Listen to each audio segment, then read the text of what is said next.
from television series The Sopranos, has died suddenly at the age of 51. The American actor who played the mafia boss, Tony Soprano, is believed to have had a heart attack while on holiday in Italy. Here, and an annual campaign's been launched warning people about the dangers of trespassing in quarries this summer. It follows the recent death of a boy and the man who was trying to rescue him from a lake in a disused quarry.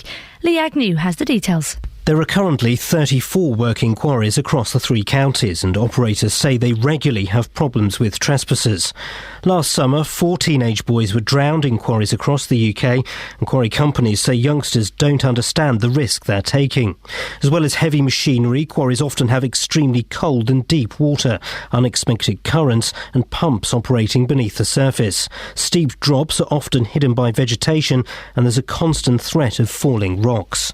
The Milton Keynes-based Open University celebrates its 40th birthday today. Since the 70s, about 1.8 million people have graduated, and the model of distance learning has been copied around the world.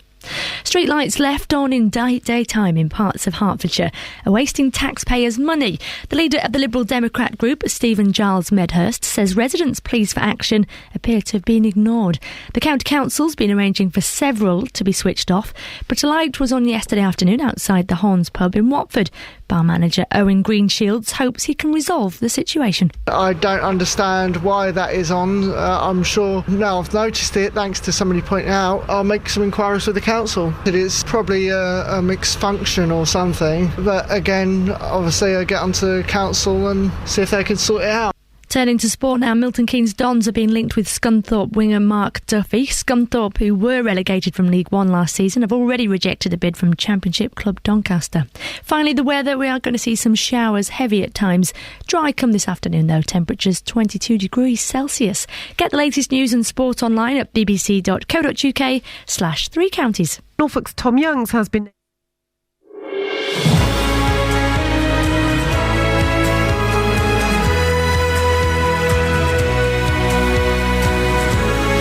Thank you, Serena. Morning, this is Iain Lee, BBC Three Counties Radio. Lots coming up on the show today. I'm having trouble with my microphone. Stay there. Oh, there. Yeah, it'll do. Lots coming up, including a driving instructor in Luton claims that lives are being put at risk because of poor driving standards from taxi drivers. Well, do you feel safe travelling in a taxi? In a county where the lights are turned off at night, it appears that parts of Hertfordshire are leaving their lights on in the daytime. Well, we'll speak to a councillor who says it's wasting taxpayers' money. Why can't they get the lights right? And 71% of women have told a survey that a potential date wouldn't stand a chance if he was under 6 foot. Well, if you're a short man, have you had trouble getting dates? And if you're a lady, would you date a tiny man? And by tiny, I mean, under 5'7"? 5'7", I think. This is coming from a 6'3" man, so I think I can say that quite safely. Facebook.com/BBC3CR. You can send me a text as well. Why don't you? 81333. Start your text 3CR.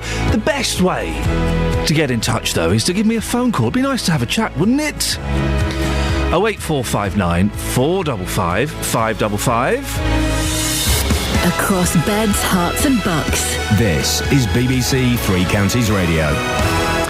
Now, every now and then I'll jump in the back of a taxi because I'm in a strange town, or I've just got to a train station, or I'm feeling a little bit flush, and I'll get in a taxi. Most of them are excellent. Some are awful, though, aren't they? I've been in some and it's been terrifying. Do you feel safe travelling in a taxi?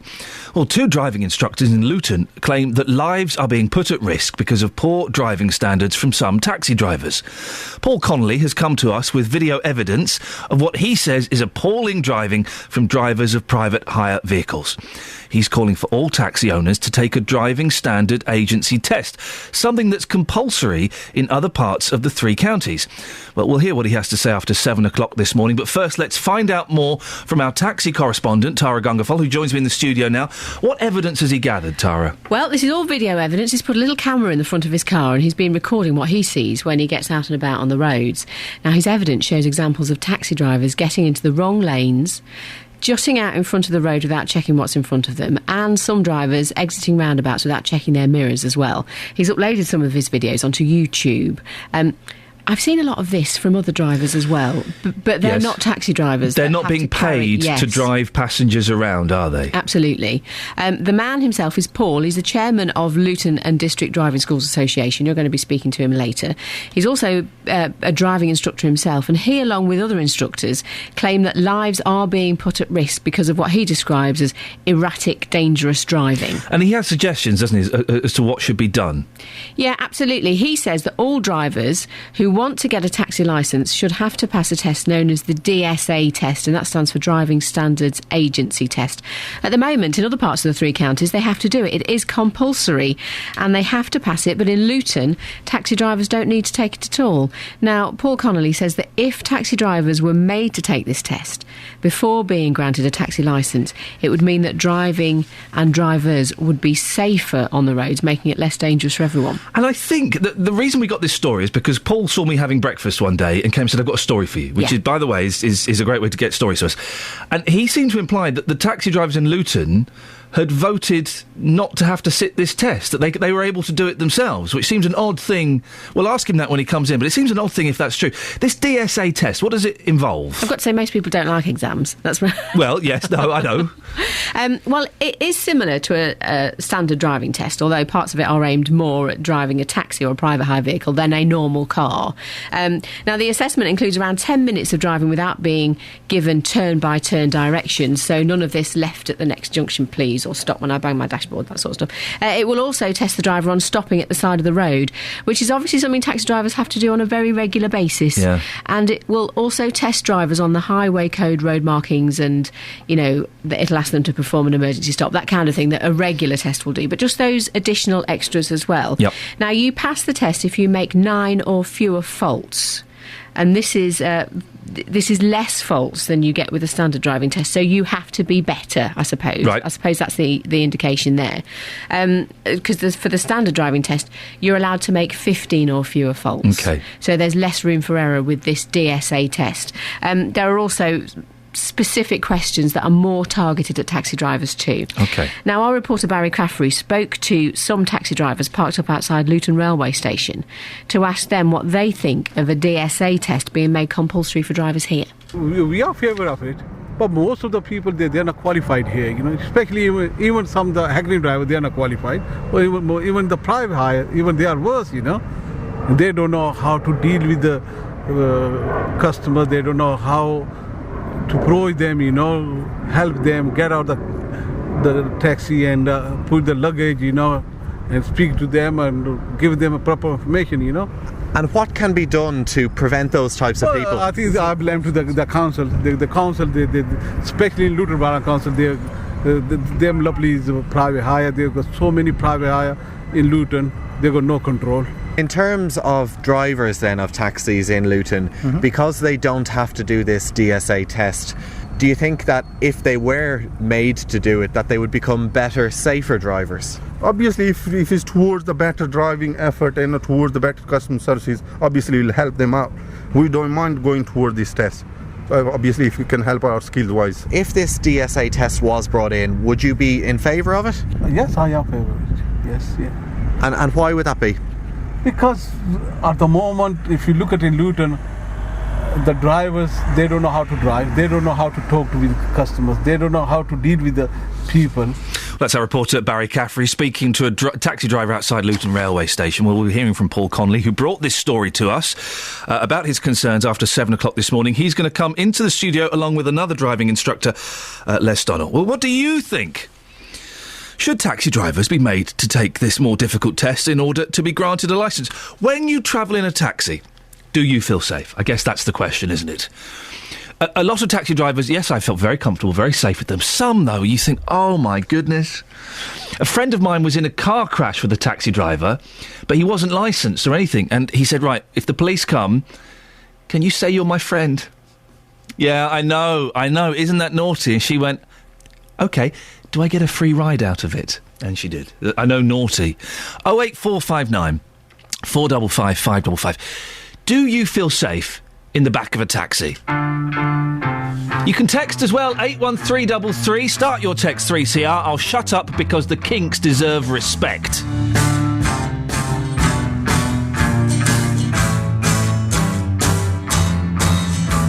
The taxman's taken all my dough and left me in my stately home, blazing on a sunny afternoon. And I can't sail my yacht, he's taken everything I got. All I've got's this sunny afternoon. Save me, save me, save me from this squeeze. I got a big fat mama trying to break me, and I love to live so pleasantly. Live this life of luxury, lazing on a sunny afternoon. In the summertime, in the summertime, in the summertime. My girlfriend's run off with my car and gone back to her ma and pa, telling tales of drunkenness and cruelty. Now I'm sitting here, sipping at my ice cold beer, blazing on a sunny afternoon. Help me, help me, help me sail away. Well, give me 2 good reasons why I ought to stay. 'Cause I love to live so pleasantly. Live this life of luxury, lazing on a sunny afternoon. In the summertime, in the summertime, in the summertime. Oh, save me, save me, save me from this squeeze. I got a big fat mama trying to break me, and I love to live so pleasantly. Live this life of luxury, lazing on a sunny afternoon. In the summertime, in the summertime, in the summertime, in the summertime, in the summertime. You've got to love the Kinks. As miserable and as grumpy and as awkward an interview as Ray Davies is, and he is, he's a tough interview. I interviewed him once, I may have told this story before, and he wanted to talk about the new album, his new album. Don't want to talk about the Kinks, I want to talk about the new album. Whatever you do, don't mention the Kinks to Mr. Davies. Oh, what, Ray Davies from the Kinks? Don't mention the Kinks to Mr. Davies when he comes in. He's just keen to talk about the new album. OK, right. It was an awkward interview, and then I mentioned that at the time I lived in Muswell Hill, which is where the Kinks are famously from. He went, all right, whereabouts? And I told him. He went, oh, yeah, there's a brilliant curry. Soon as we got the Muswell Hill out, he would talk about anything. He was eating out of the palm of my hand. The palm of my hand. And we talked about the Kinks until the cows came home. Dear listener, 08459 455 555. Do you feel safe travelling in the back of a taxi? Do give us a call if you've got stories of maybe slightly dodgy taxi work. Then pulling out a bit early, then being a little bit dodgy-bodsky. We've all had it. We've all sat in the back of a cab and thought, oh, my goodness, I don't think I'm going to make it alive. 08459 455 555. 6:15. Oh, that's Fontella Base. We don't want that.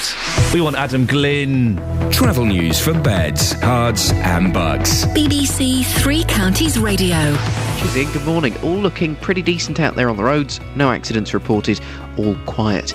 On the tubes in and out of London, we have problems. The Metropolitan line has been suspended between Wembley Park and Aldgate because of a water leak at Baker Street. Your tickets will be taken on local buses, and there's a good service on the rest of the line, so coming in from Chesham and Amersham down toward Wembley Park, trains are running fine. There's also disruption for Virgin train services if you're heading off toward the Midlands and toward Manchester this morning. Disruption between Manchester and Rugby because of a trespass incident at Stockport. That means there could be some late running trains coming down through Watford Junction down toward London. Adam Glynn, BBC Three Counties Radio. Thank you, Adam. Right, 6:16. It's, is it Thursday, the 20th of June? I believe it is. I'm Iain Lee. These are your headlines on BBC Three Counties Radio. Some driving instructors in Luton want taxi owners to take a test to ensure passengers' safety. James Gandolfini, who starred in the television series The Sopranos, has died suddenly at the age of 51. In sport, Milton Keynes Dons are being linked with Scunthorpe winger Mark Duffy. Coming up, find out what Lenny Henry, Matthew Kelly and Joan Armour-Trading all have in common. It's not Shiwis. 08459 455 555. BBC Three Counties Radio.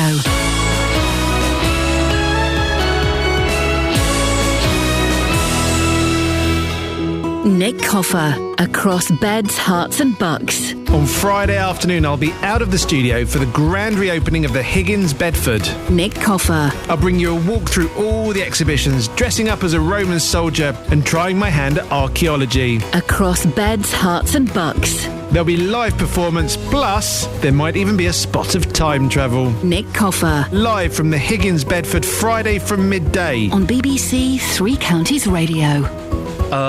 Did Nick Coffer say there was going to be time travel on his show? That is mental. I am not in love, but I'm open to persuasion. East or west, where's the best for romancing with a friend? I can smile, but with a lover I could hold my head back and really laugh, really laugh. Thank you. You took me dancing across the floor, cheek to cheek, but with a lover I could really move, really move. I could really dance, really dance, really dance, really dance. I could really move, really move, really move, really move. Now if I can feel the sun in my eyes and the rain on my face, why can't I feel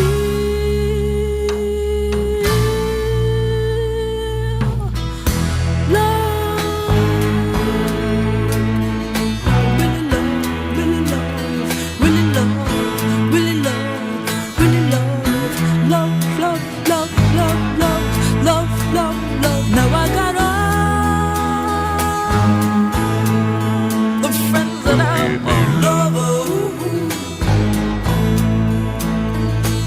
I may need my home, but I should just stick to those that I've got.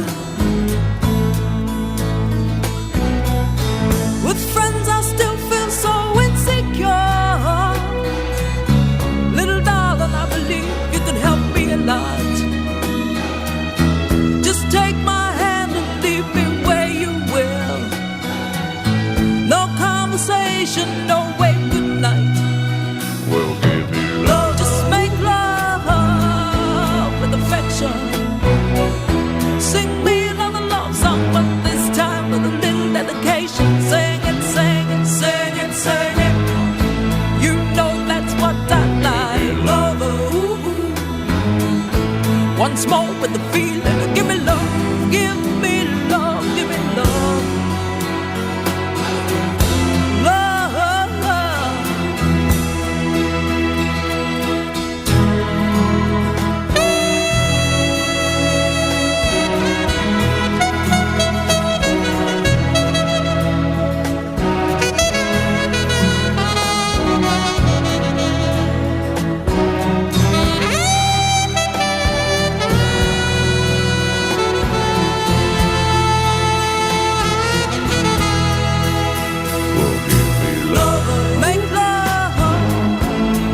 Gotta love a little bit of Joan Armatrading.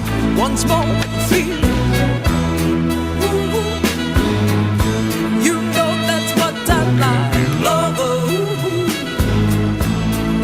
Here we go, here comes the end.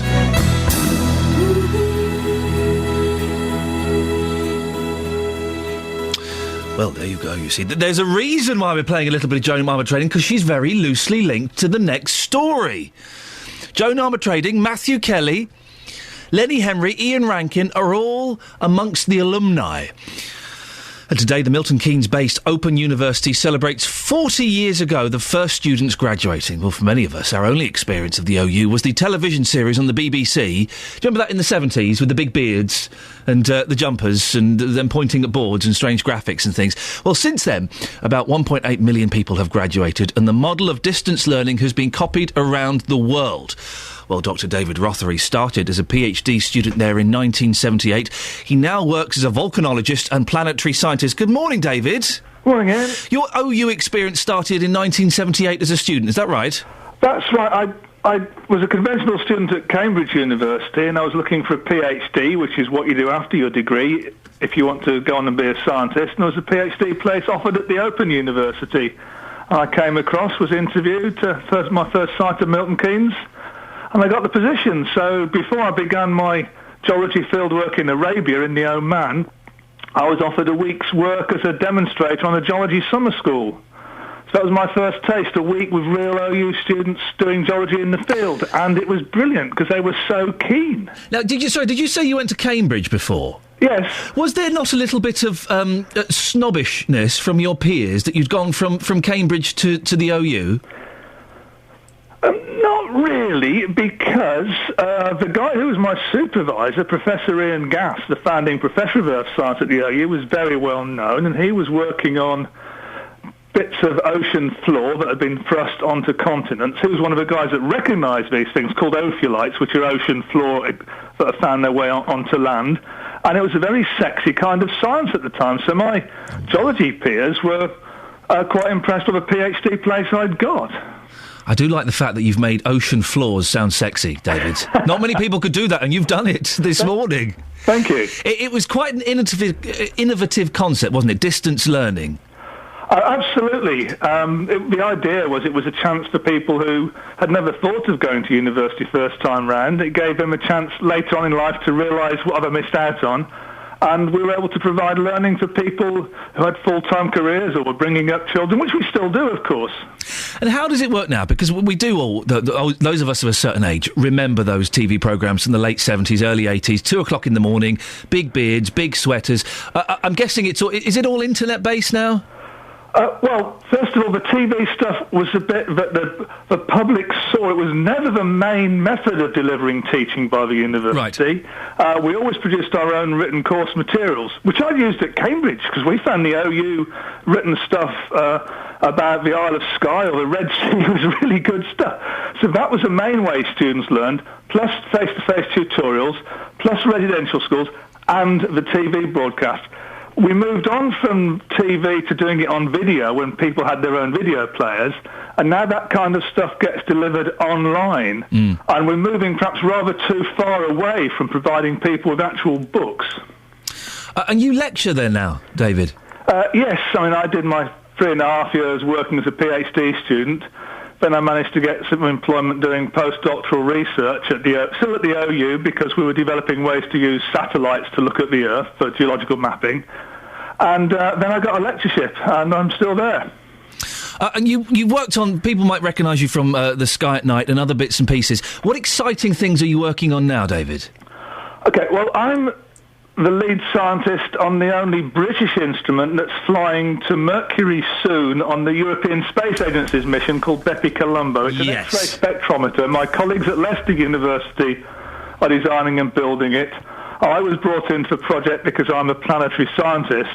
It's going to Mercury? It's going to go into orbit around the planet Mercury. How long will it take to get to Mercury?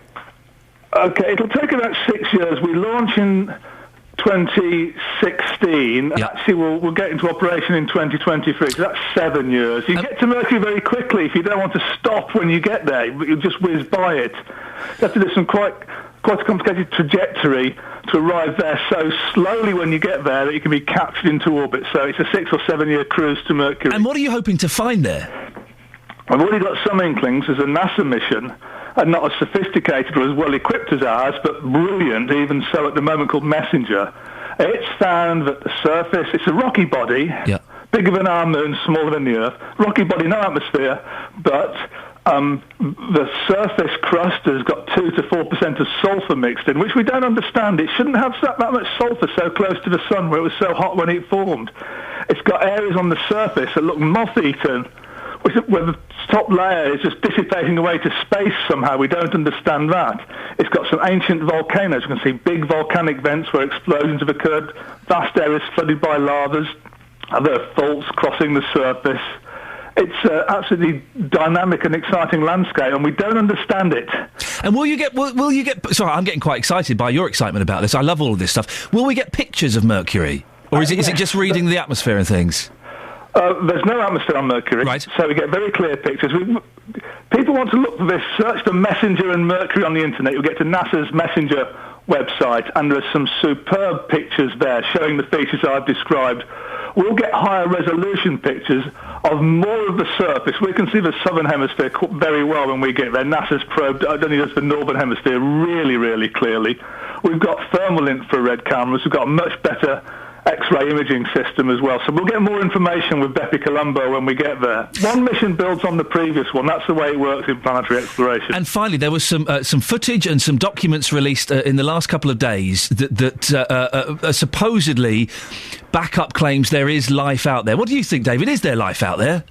I'm not sure what you're referring to, but it's well known now that about half the stars in our galaxy have planets going round them. We've looked at enough stars in sufficient detail to find planets, and we realise half the stars have got planets. Now, a lot of those stars with planets, maybe only 1 in 100, that's still an enormous number, will have planets where it's possible for life to exist. Not too hot, not too cold, right size. So if you've got the right conditions for life on tens of millions of planets in the galaxy, is life going to start there? That's the unknown. I think probably if you've got the right conditions, life is going to start.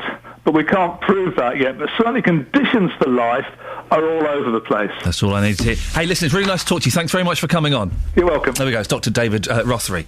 Started as a PhD student. The reason we're talking about that, we went off on a slight tangent. Sorry, I hope you don't mind indulging me. I love that. He studied at the Open University, 40 years of the Open University. If you've got an OU story, 08459 455 555. If you want to talk about life on other planets as well, why not? Oh, why not? We can have some of that. I tell you what was exciting about that. Wasn't he passionate? Wasn't he passionate about it? You don't... It's so rarely these days you get people who are passionate about something and enjoy telling you about it. And David was well into it. Thank you, David. Right, here's Adam. Travel news for beds, cards and bugs. BBC Three Counties Radio. Problems this morning if you're going into London. The Metropolitan Line tube has been suspended from Wembley Park through to Aldgate because of a water leak at Baker Street. Tickets will be accepted on local buses. For the minute, there's a good service on the rest of the line. So if you are coming in from Amersham or Chesham or indeed Uxbridge down toward London, then the trains are running as far as Wembley Park. It's just from there into London that the problems start. Disruption as well on the rails off for Virgin trains toward Manchester. They've got cancellations and 40-minute delays because of a trespass incident at Stockport, and it's affecting their trains between Rugby and Manchester Piccadilly. This means that you could have some late runners coming through Watford Junction, and there could be definitely some disruption if you are heading up that way this morning. Roads so far today quiet. There haven't been any problems reported. Adam Glynn, BBC Three Counties Radio. Adam, thank you very much indeed. 08459 455 555 is the telephone number if you want to give us a call. But before that, let's get the news and sport with Serena Farrow. Across beds, hearts and bugs. This is BBC Three Counties Radio.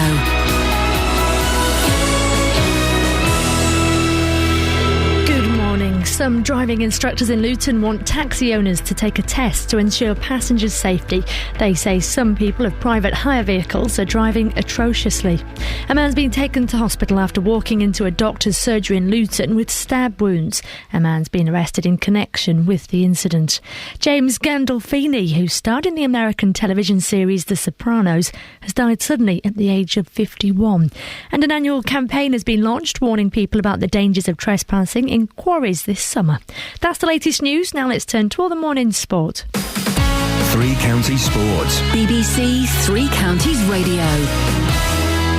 Well, the British and Irish Lions have named their side for the first Test match against Australia, which takes place on Saturday in Brisbane. Saracens prop Mako Venizelos will start.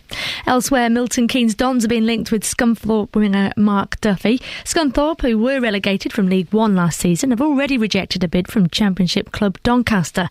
Manager Brian Laws believes that'll now create interest in the 27-year-old. Well, there's a lot of rumours and speculation about which clubs, but I believe there's been interest from our inquiries from Barnsley, from Sheffield United. You've got Doncaster, Brentford, MK Dons. There's quite a few out there who are really keen on the lad, but we obviously want to make sure that we get the best price for him for sure if he does leave the football club.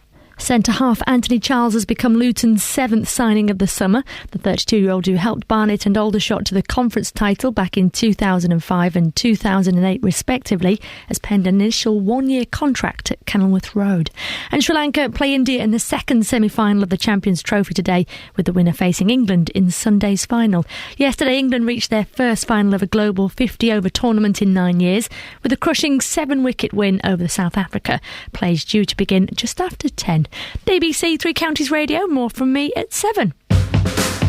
Across beds, hearts and bucks. This is Iain Lee. BBC Three Counties Radio. Morning. Don't forget you can give us a call about any of the things we're talking about. Coming up in the next 30 minutes, how safe are you on your computer? We've got some shocking news about what those naughty hackers can get up to. We'll be talking as well about James Gandolfini, the Sopranos actor who died at the age of 51. And also we'll be discussing David Lloyd, the PCC for Hertfordshire, and his expenses. Now, a charity is warning people to cover their webcams to protect themselves from hackers spying on you using the camera on your own computer. I know. You've got your little laptop or your Mac or something, you have a little kind of camera built in there. Well, people could be watching you. And I only ever use the computer when I'm naked. It's just a thing I have. ChildNet International is also advising teenagers not to keep computers in their bedrooms to cut the risk of it happening to them. 5 Live has uncovered websites where hackers trade photos and videos of people who've been secretly filmed via their own webcams, and a black market where access to compromised computers is sold for as little as a few pence. Well, this is all incredible stuff. Will Gardner is from ChildNet International. Morning, Will. I'm presuming that not everyone who has a webcam is having that service hacked into, are they? Good morning, Ian. No, and I think that's a really important message. You know, I think it's important for us to know that this is possible, but, you know, and we've only heard of a couple of cases, and I think it's just because it's possible, you wouldn't want it to happen to you. I think it's important that we think about, well, how can we try and prevent that from happening? And there are a couple of things you can do, and it's really about virus protection, just like the normal virus protection you would have for your computer. You know, it's not a good idea to open attachments from people that you don't know, or click on links that you've been sent that you're not sure where they've come from, because this is the opportunity to have that infection. But at the same time, I think it's important to think about, well, where are the webcams in your house? Where are they positioned? You know, and it could be a simple issue of good practice. So, you know, if you've got a laptop with a webcam, you know, just close the laptop if you're not using it.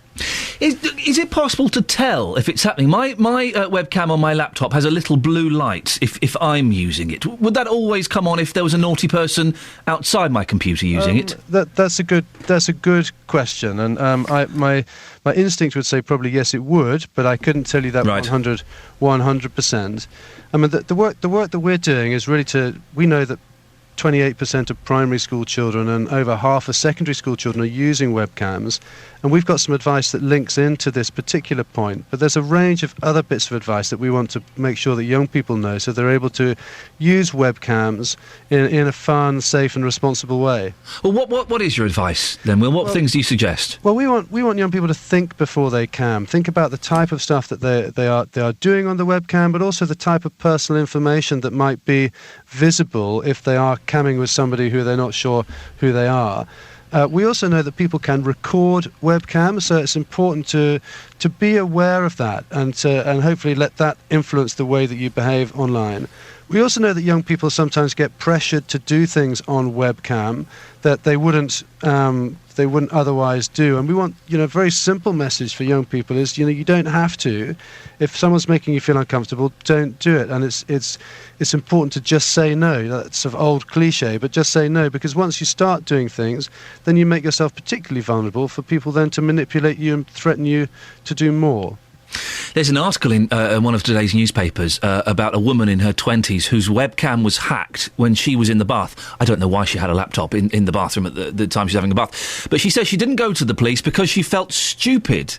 The computer crime is being taken more seriously, but there's more that could be done, isn't there? Absolutely, and we'd definitely encourage people to go and tell the police. And if it's in relation to a child, there's the Child Exploitation Online Protection Centre, that's CEOP, who, they're experts in dealing with sort of exploitation and abuse in this way, and they'd be the right people to contact. I've just been told a member of my team, Kelly Betts, covers her webcam with a little bit of tissue when she's using the computer. Do we need to be that paranoid? Well, I think it's about putting things into proportion. I think it depends, how confident are you that you're protecting your computers from viruses, because that's really what we're talking about. It's a type of virus called a Trojan. I think if you do have technology in your bedroom, then I think it is important to think about, well, is it worth just turning the webcam in a different direction or closing a laptop lid or doing something when you're not using it? I think it can only help and be good practice. But just to stress, Will, as I'm always keen to on these things, this is a minority incident. We're not saying don't use the internet. Just maybe have a little question mark as you are, perhaps. Exactly. This is a very, very rare thing. But I think it's important that we just are aware that it can happen, and that hopefully that will get us thinking about where we have webcams in the house. Will Gardner, thank you very much indeed from ChildNet International. I remember the first time the computers didn't used to come with webcams. Imagine that, youngsters. You had to go and buy a webcam, and it was a big clunky thing that you'd clip onto the top of the computer, or you'd balance on top of the monitor, and it would keep falling. Can you see me? It would keep falling. Can you see me? Is that no? Move it a bit. It's not in focus. Now, they come as part of the computers. I'm suspicious of them. I am a slight Luddite, but I am very suspicious. 08459 455 555. Another thing I'm suspicious of is Starship. They used to be the Jefferson Airplane. Big psychedelic band, White Rabbits. Then they became this. Strange, isn't it, how these things happen?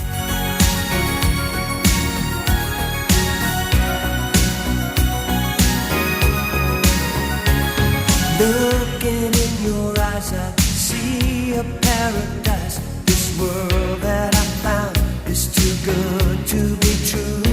Standing here beside you, want so much to give you this love in my heart that I'm feeling for you.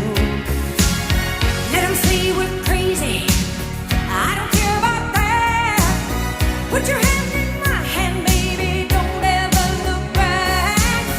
Let the world around us just fall apart. Baby, we can make it if we're heart to heart. And we can build this dream together, standing strong forever. No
man, we lost two of the good ones yesterday. We lost Slim Whitman.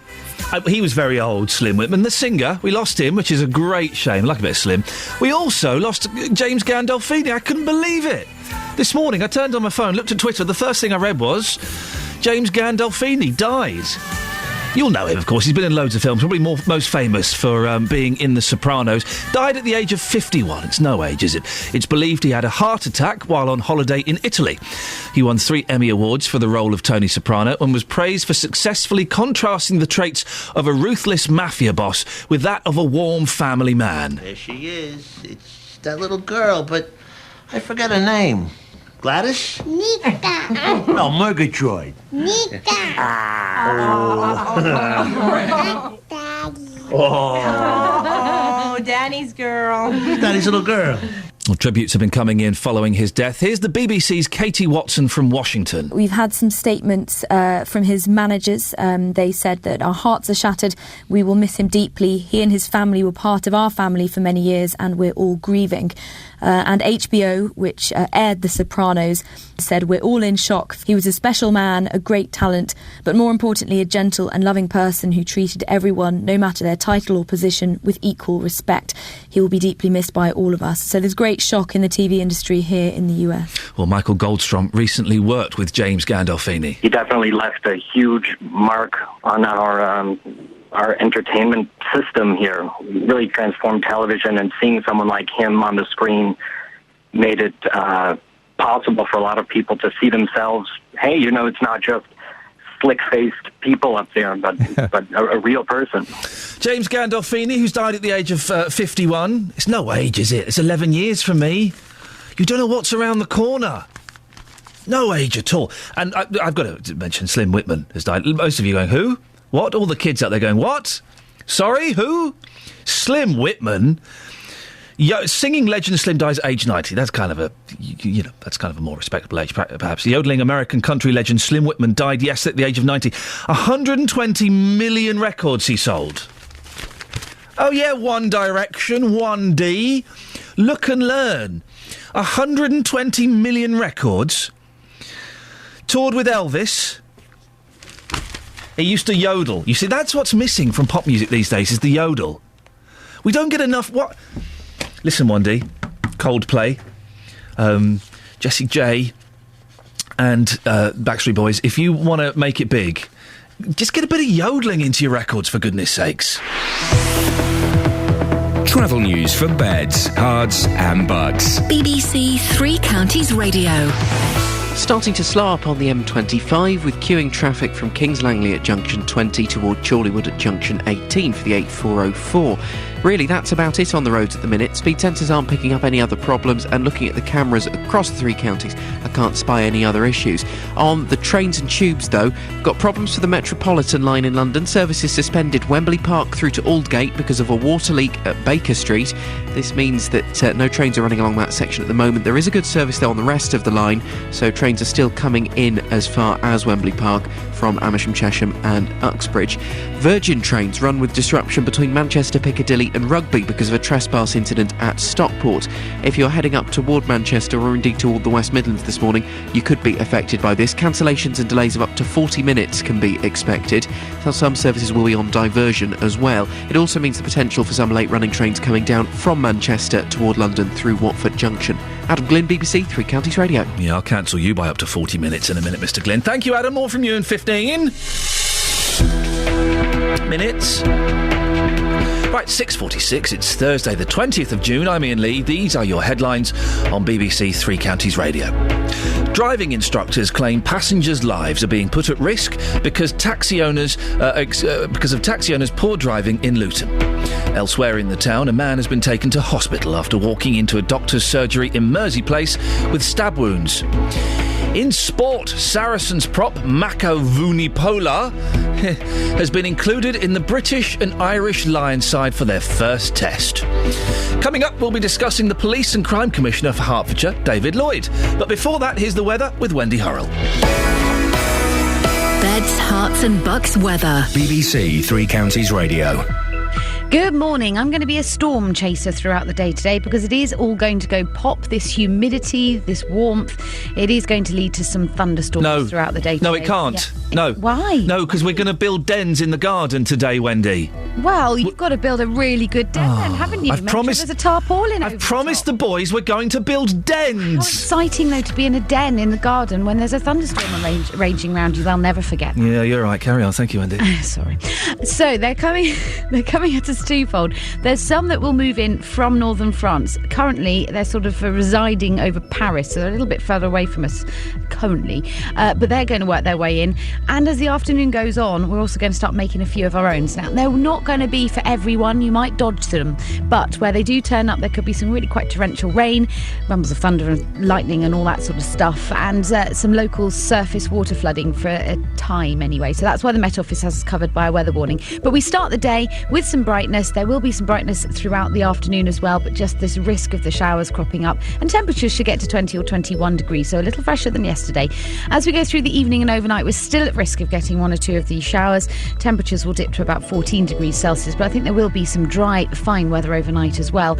And then into tomorrow, beginning rather cloudy, there will again be the risk of a shower, but nothing much more than that. Largely it's going to be dry. And then throughout the later part of the afternoon and evening, I think there will be some sunshine. Temperatures also getting to about 18 or 19 degrees Celsius.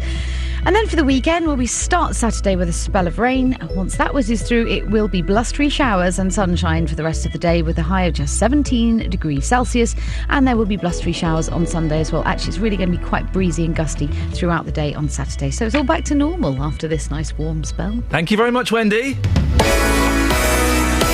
We're supposed to be building dens in the garden all day. I'm not going to do it if there's thunder. We'll have to stay indoors and watch Sea Bloomin' BBs. Next week on the BBC. Starting to shoulder strain under immense pressure. Yell. Little scream right there. Those legs are getting heavy. It only hurts so much. This is a desperate last stand. Because they want it so bad. He stands on top of world tennis. Wimbledon champion.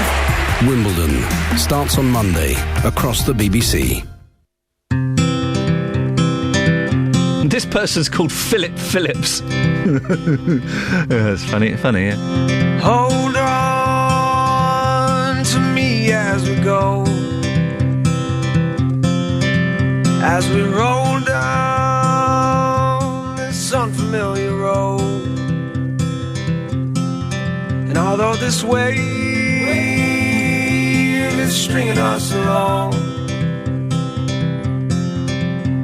just know you're not alone, 'cause I'm gonna make this place your home.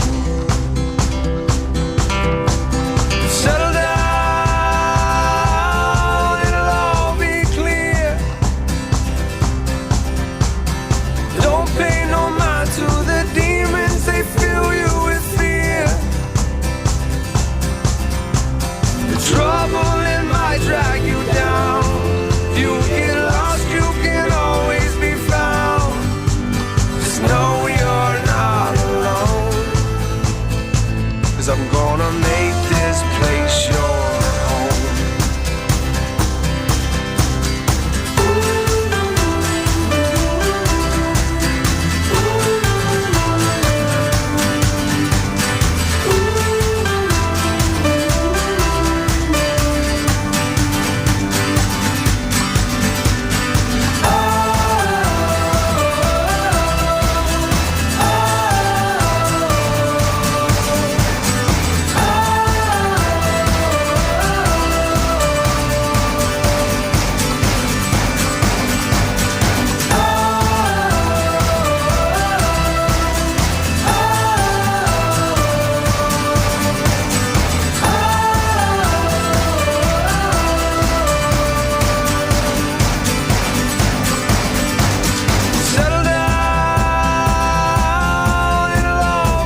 I'm gonna make this place your home.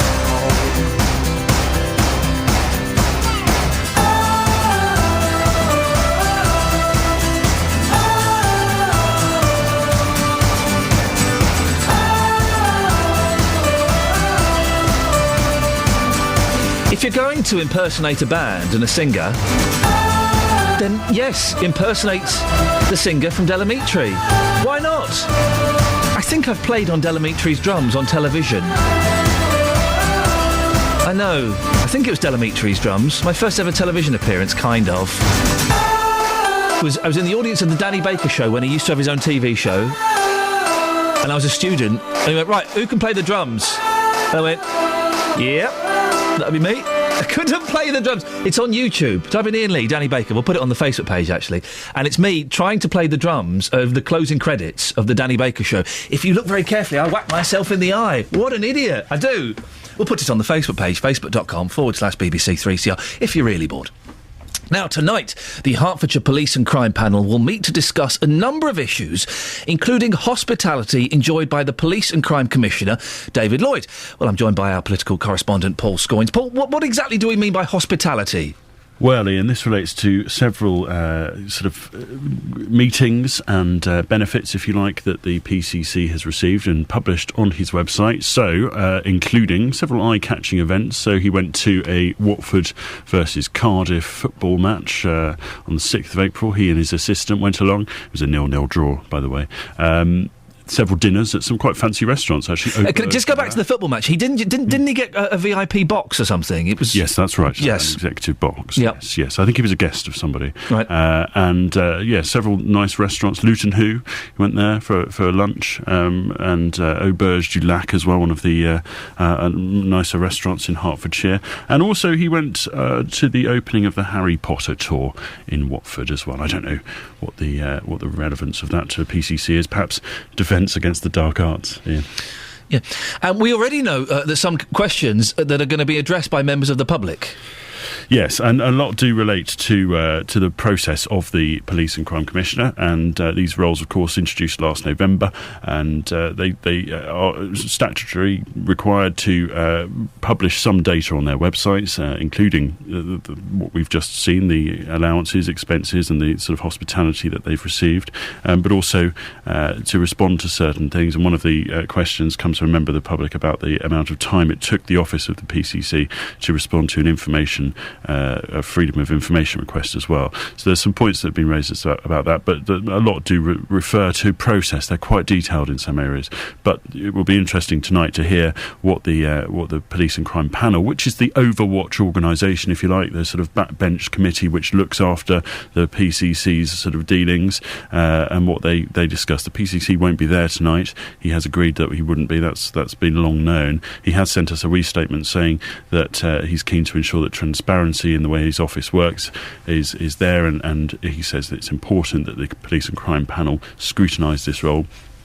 He'll be very happy to answer questions that are raised by the panel at a future date. So we will know a bit later, potentially at another point, what his reaction is to these comments. And he's also looking at recruiting a deputy.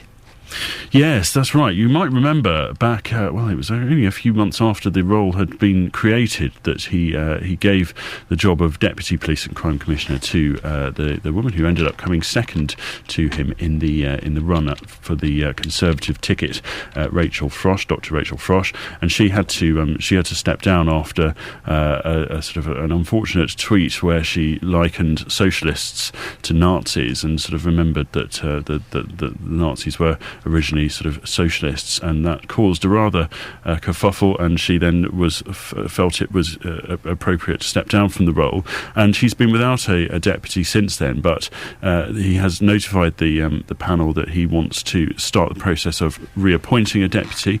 The job description's been published, which it wasn't before, so we can now sort of see what the role is in a bit more detail, and we expect an appointment to follow in August. Some of the key responsibilities involve of potentially taking on the role of PCC if anything happens to him, to engage and influence political stakeholders as well, and also to brief the Commissioner on emerging issues. So we will look to see a bit more about that in depth tonight.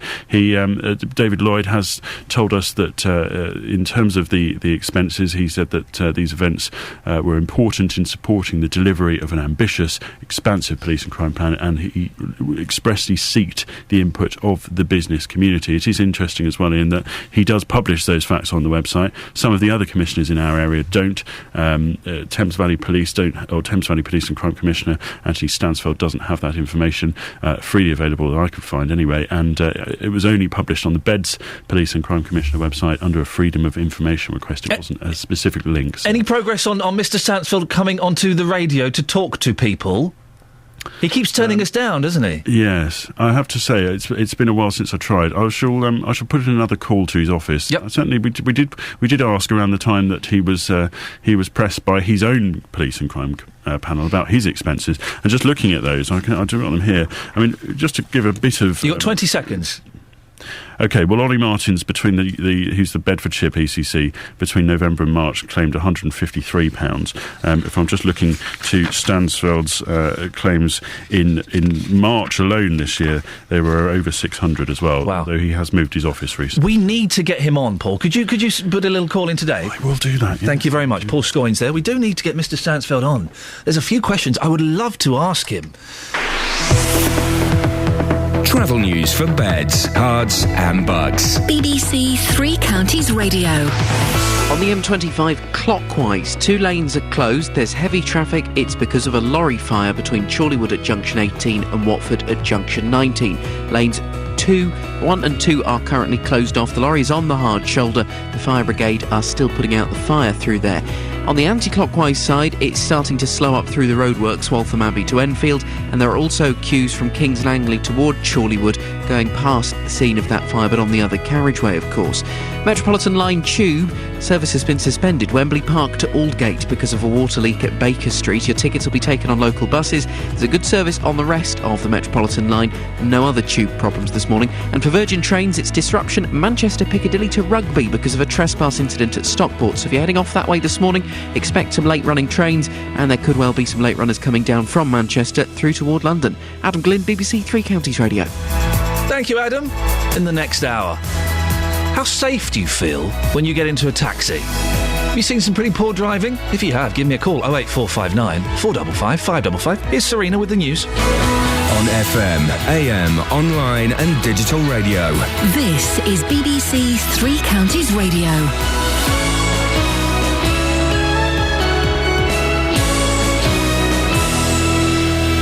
Good morning, it's 7 o'clock. The headlines. Poor driving in Luton puts lives at risk. Another stabbing in Bedfordshire, and Sopranos star dies. BBC Three Counties Radio.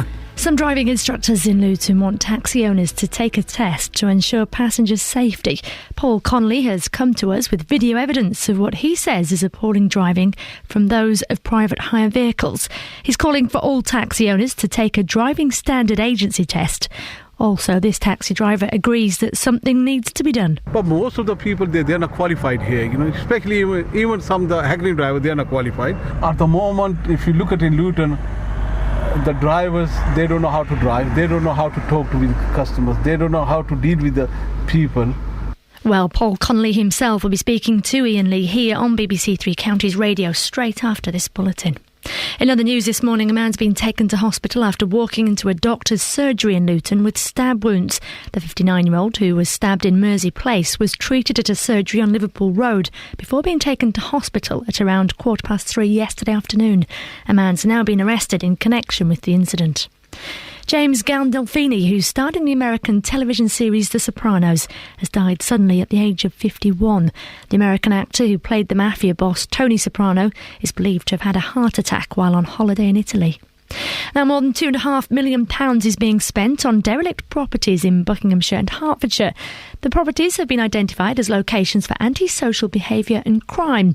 Our political reporter Paul Scoynes has more. The money, part of a national scheme, will be spent by housing associations to improve empty homes often used by squatters, which give an area a rundown appearance. The Hightown Praetorian and Churches Housing Association gets over £1.5 million to spend on 60 properties in Aylesbury Vale and Broxbourne. Luton and Dacorum housing groups will share £1 million to improve just under 40 dwellings. The health regulator for England, the Care Quality Commission, is to reconsider its decision not to publish the names of former senior managers accused of a cover-up at the organisation. It's alleged the bosses suppressed the negative findings of an internal review.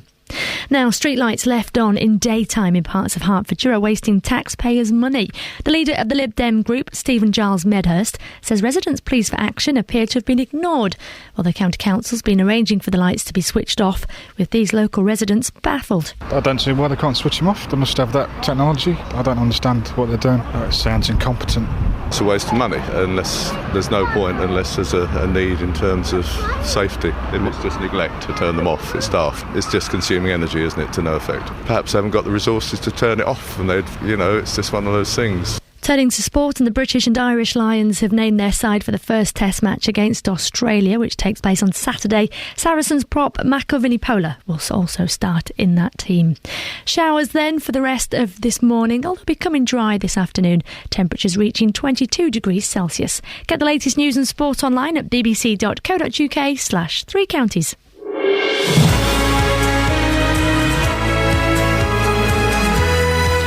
This is Iain Lee, BBC Three Counties Radio. It's 3 minutes past 7. It's Thursday. Apparently it's going to be miserable weather today. Nice one. Thanks for that. Oh, yes, cheers. That'll be lovely. The day I'm supposed to be building dens in the back garden with my boys. Never mind. Coming up between now and 8 o'clock, do you feel safe travelling in a taxi?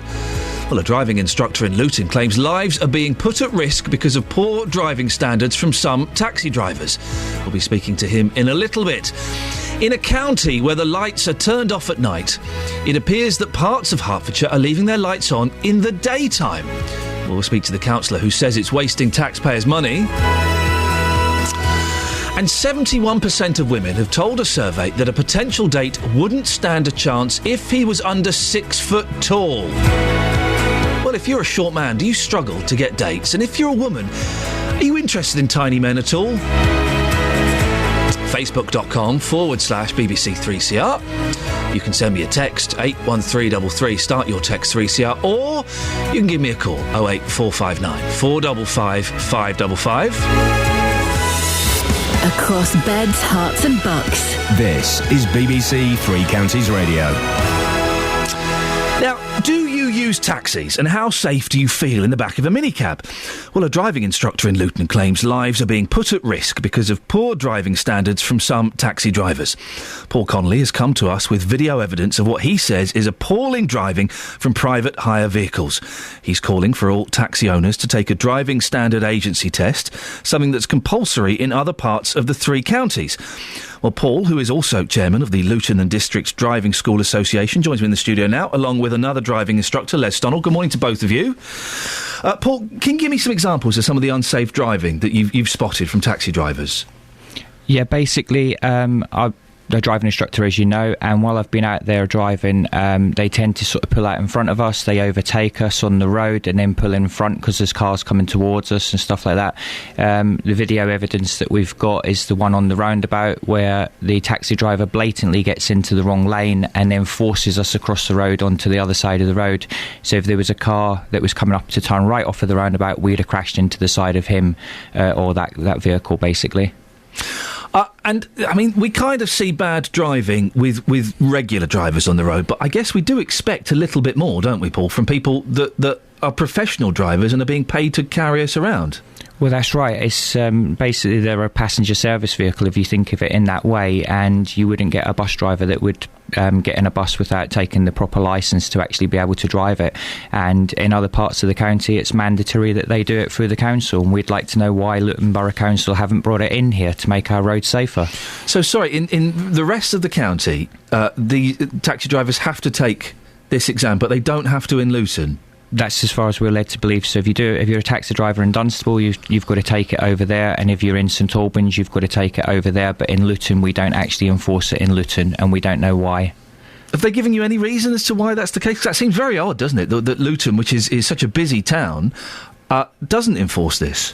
I spoke to someone in the council about the video that I'd actually filmed while it was in my car, and I emailed a clip over to him, which I'm still waiting on a response from them, and they said that it was actually voted out. No, he wouldn't actually go any further on where it was voted out from, whether it was the council that didn't actually vote for it, or it was the taxi drivers or the general public. So what I've asked 3 counties to do is maybe open this up to find out who's actually voted this out. If it's the general public, then it's the general public that are using the taxis, or is it actually the council that have voted it out, or the taxi drivers themselves? At the end of the day, my family use taxis driving around in the town themselves, and I want to know that they're safe while they're being transported backwards and forwards. Les, is it too easy to get a taxi licence in Luton, do you think? Well, it's very easy. Just come a little bit closer to the mic, cheers. All you actually need is to have a licence for 12 months, do the knowledge test, and have a CRB check. That's all that's needed. If you think about it, the learner driver test is only a basic test of driving competence. We've got no experience with it, and it takes at least 2 years before you can say you're anywhere near competent. People are more likely to have an accident within 18 months to 2 years of first driving the driving test. What is it? Explain briefly what this DSA test involves. Well, the DSA test is basically exactly the same as the learner driver test, but you're only allowed to make 9 minor mistakes rather than 15 on the learner driver test. There's 2 types of tests for a taxi driver. One is the enhanced one, which also involves putting a wheelchair into a taxi and securing it, locking the wheels and securing it properly. A lot of them have failed it because they use ramps to put the wheelchair in, and they don't bother to secure the ramps, so the wheelchair actually topples over the side. This is what's been happening in the past. And this has happened in Luton? This happens in Luton, right. Yes. Paul, the cynical might say that if the DSA test was introduced, you might get more business as your driving instructors. That's true, yeah. We probably would get more business through it, because my company itself actually do taxi training, but that's not why we're doing this. It's to make Luton a safer place to drive, basically. Apparently the stats have just been released from the DSA that Luton's got the second in the country for 0 faults in tests in the whole of the country. So learner people going through and actually passing their driving tests are coming out with 0 faults in it. So we're trying to get the whole of Luton to be a safer place to drive through it. LADSA themselves, we actually work in hand with the emergency services, and they're actually backing us up with this. You know, we do regular meetings with the police and the fire brigade, which is what Les heads up for LADSA, and they're actually backing us on this to get it a safer place to drive through. And you genuinely think that lives are at risk here? If you look at the video evidence, you would see if it wasn't for my quick reactions and moving the steering wheel while the learner was actually in the car, then that could have been a fatal accident. If that would have been a novice driver that had recently passed a driving test, they might not have actually had the same control on the car as what I had on it. And if there had been someone on the right-hand side of us turning right off of the roundabout, that definitely would have resulted in an accident that day. OK, chaps, put your headphones on, because we're joined now by Ashley Bateman, who is Assistant Chief Driving Examiner with the Driving Standards Agency. Morning, Ashley. Good morning. Now, we've heard that in this DSA test, there's a lower threshold, so you can get 9 fails as opposed to 15. Is it an easy test, Ashley? Well, it's similar to the standard driving test, but as you've already said, you're only allowed to have 9 driving faults. If you get more than 9 driving faults, you wouldn't be successful. So therefore, to be successful, you have to demonstrate that you understand and can demonstrate the same safe principles of driving. And what are the benefits of having it? Well, at the time of the test, if the person is successful, they have demonstrated that they can drive safely, so there's a road safety benefit in that way. And by taking this test, Ashley, is it making taxi drivers better and safer? There's no statistics to cover that, but it would suggest that it is a road safety initiative because if somebody's passed the test, they have demonstrated that they're safe on the road. And this test, Luton isn't the only place where it's not compulsory, is it? I don't know the exact places. There's over 140 authorities in the country that do the test, but it is voluntary. We have no authorities to make sure, to compulsory test. Actually, are you surprised it's voluntary? You would think that it's something like taxis, where members of the public are literally putting their lives in someone's hands. You would think that councils would want to do as much as they can to ensure its safety. Well, you can go on the individual councils' websites, and they have their own ways of doing it. Some do employ driving instructors and to assess drivers, so they all have their own way of doing it. And some, over 140 do take the DSA routes. Ashley, I appreciate your time this morning. That's Ashley Bateman, Assistant Chief Driving Examiner with the Driving Standards Agency. So, Paul, what do you want to see happen? Well, I'd like to see the council getting more involved in it and pushing this through to get this test put through. I know that there are a few really good taxi drivers out there. I know there's one company in particular that have put all their drivers through a BTEC programme, which is very good. That's a totally voluntary programme that they've done off their own back. I've actually spoken to the guy that owns the business himself, and he says that he does regular licence checks on the drivers and that as well. If you look at it from a fleet point of view, that's what you would be expected. And the corporate manslaughter law came in.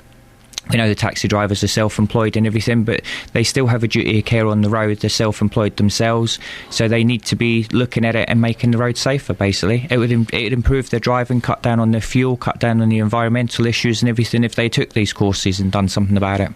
Chaps, listen, I appreciate you coming in. Paul and Les, thank you very much indeed. We're going to be getting calls this morning on people on their taxi driving stories, so thank you very much. 08459 455 555 is the phone number. What do you think? Have you been in a taxi in Luton? If you've had, we've all had dodgy experiences in cabs, haven't we? Where you think, oh my goodness gracious, I can't believe he's doing that. I can't wait to get out. Give me a call with your stories now. 08459 455 555. You can give me a text as well. 81333. Start your text 3CR. Put your name on, please. Makes it a little bit more personable if you do that. What stories have you got about being in the back of a cab or driving along and seeing a cab and thinking, oh, for goodness sakes, really? The thing that gets me is, well, and I've had this before. You get into a cab. You say, can take me to the high street? Yeah, sure. What's the best route? I don't know. You're the cab driver. You drive me the best route. What way do you normally go? Never done this journey before. Oh, so you don't know how to get there? No. Let me just get the sat-nav out. Oh, for goodness sakes, you don't know where you're going? That's the thing that gets me. 08459 455 555. Rudeness as well. Rudeness from cab drivers. What's that all about? I've had cab drivers be rude to me. I've had cab drivers on the telephone, and not just on a hands-free, actually holding the telephone. I had a cab driver stop and fill up with petrol once. No, don't fill up with petrol. To get my own back, he had one of those CB radios, so I pretend I was using his CB radio and being a little bit of an idiot. Your cab stories, good and bad, 08459 455 555. You can also go to facebook.com/BBC3CR or send me a text, 81333. Start your text 3CR. Travel news for beds, cards and bugs. BBC Three Counties Radio. The M1 southbound is looking slow. There was an accident a little earlier this morning with a lorry and a car involved at junction 13 for Bedford. All the vehicles involved are on the hard shoulder. This was originally on the entry slip, but they've been moved onto the hard shoulder, so traffic is moving but slowly past there. Clockwise M25, there's one lane closed now. Queuing traffic still because of a lorry fire between Chorleywood and Watford junctions 18 and 19. The lorry is now extinguished and it's on the hard shoulder, but lane 1 past it remains closed. Anti-clockwise is queuing from the M1 to Chorleywood as well, and it's looking slow as you come into London on the A1 through Boreham Wood from the Holiday Inn junction down toward Mill Hill. Tubes, the Metropolitan line remains suspended. It's suspended at the moment Finchley Road through to Aldgate with severe delays between Wembley Park and Finchley Road. It's because of a water leak at Baker Street. Your tickets will be taken on local buses and they'll also be taken on Chiltern Railway services now. And Virgin Trains disrupted between Manchester, Piccadilly and Rugby because of a trespass incident at Stockport. Adam Glynn, BBC Three Counties Radio. Thank you, Adam. 7:16. It's Thursday the 20th of June. I'm Iain Lee. These are your headlines on BBC Three Counties Radio. Some driving instructors in Luton want taxi owners to take a test to ensure passengers' safety. Elsewhere in the town, a man has been arrested in connection with a stabbing yesterday. In sport, Milton Keynes Dons are being linked with Scunthorpe winger Mark Duffy. Coming up, lights, daytime, Hertfordshire, left on. Oh. BBC Three Counties Radio.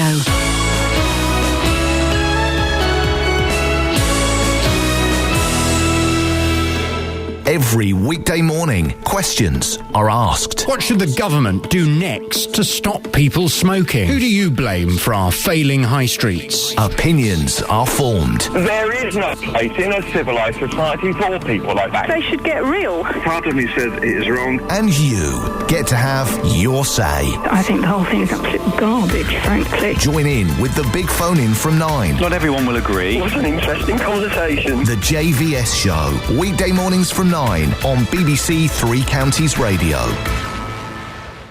08459 455 555 is the telephone number if you want to give me a call. Street lights left on in daytime in parts of Hertfordshire are wasting your money, claims a county councillor.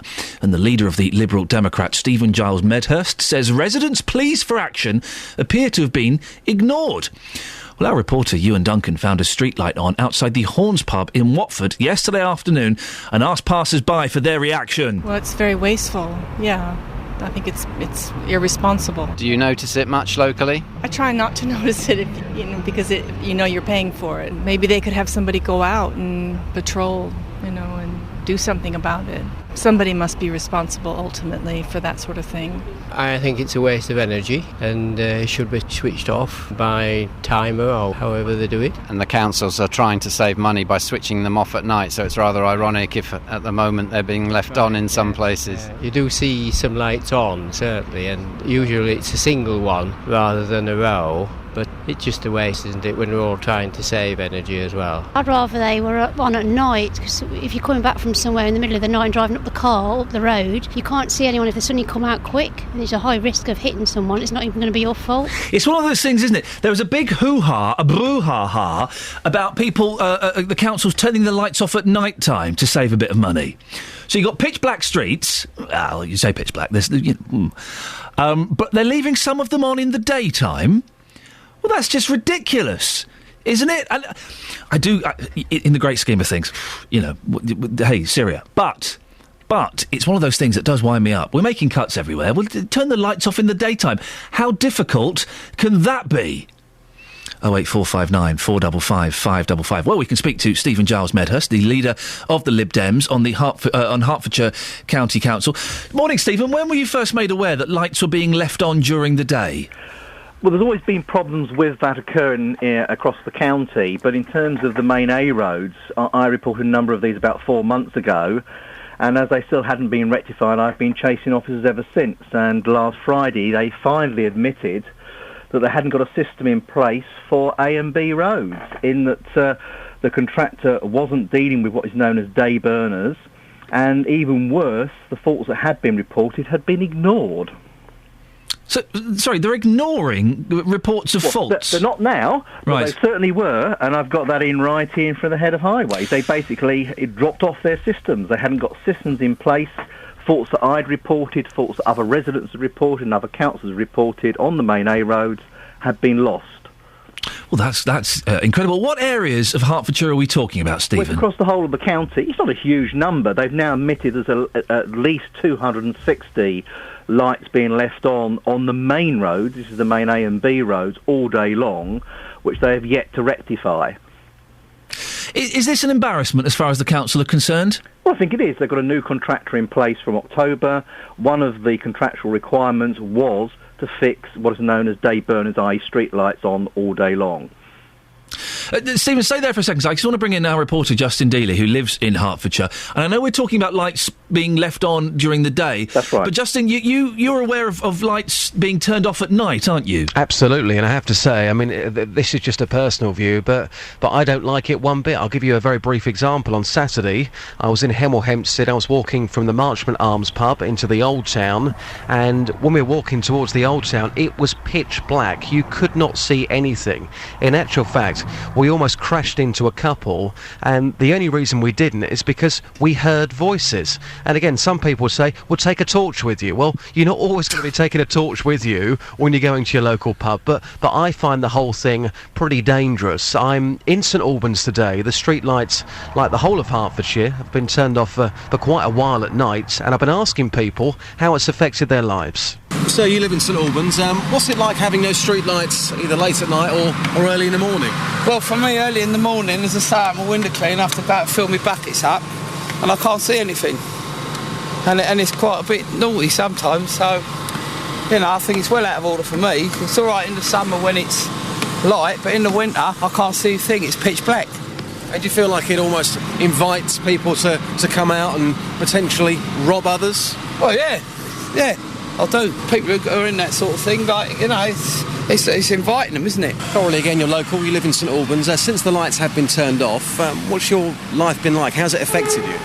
It just basically means if you come back late from a late meeting or you go out with friends after work, if you leave any time after 10 in London, you have to walk home in complete darkness. It means you're falling over broken pavements, walking into bins. It's just a bit silly. So you've actually walked into bins and you haven't been drunk? No, I don't drink. Right, OK. Yeah. So in an ideal world, you'd want them switched back on? Yeah, that would be great. It would save me a lot of money in taxis. So, Stephen, it seems like we're getting it wrong, doesn't it? On both counts, we're leaving some lights on in the day and we're perhaps turning the wrong lights off at night time. I totally agree with you, and the Liberal Democrats and myself have vigorously opposed the policy of turning the lights off at night. We proposed extra money into the budget this year in February, which have turned at least 1/3 of those lights back on. You know, residents are saying to me, fine, we understand the reasons to save money, but don't turn every single light off in a residential road. Turn alternate lights off, so at least there is some light at night. Ladies and gentlemen, the voice of reason, Stephen. This is what I've been saying I've been saying this for years. The way to save money in towns and villages and on motorways, you leave every third light on. So 2 off, 1 on. Yeah.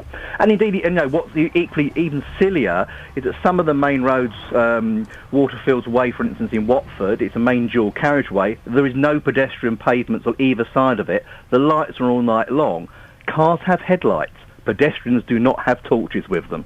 And it's a ridiculous suggestion to say, hey, come on, take some torches out. But, Justin, you actually got quite angry this morning about this whole thing, didn't you? Yeah, it does annoy me because, you know, as a local council taxpayer in Hertfordshire, if I'm being told that we are turning the street lights off at night and early in the morning to save money, and then you're hearing reports that they're being left on during the day when people don't need them, that annoys me. I know so many people that are angry about this because I think a lot of it is perception as well. If those lights are off, automatically, I think a lot of people feel that they're not safe walking the streets of Hertfordshire. And it'll be interesting this morning to hear from people like that lady who have fallen over bins, who have fallen over pavements, who have injured themselves walking home late at night because the street lights have been turned on to supposedly save money, even though some of them, of course, are turned on during the day. Justin, thank you very much, and thanks as well to Stephen Giles Medhurst, leader of the Lib Dems on Hertfordshire County Council. If you want to give us a call on that, 08459 455 555 is the telephone number.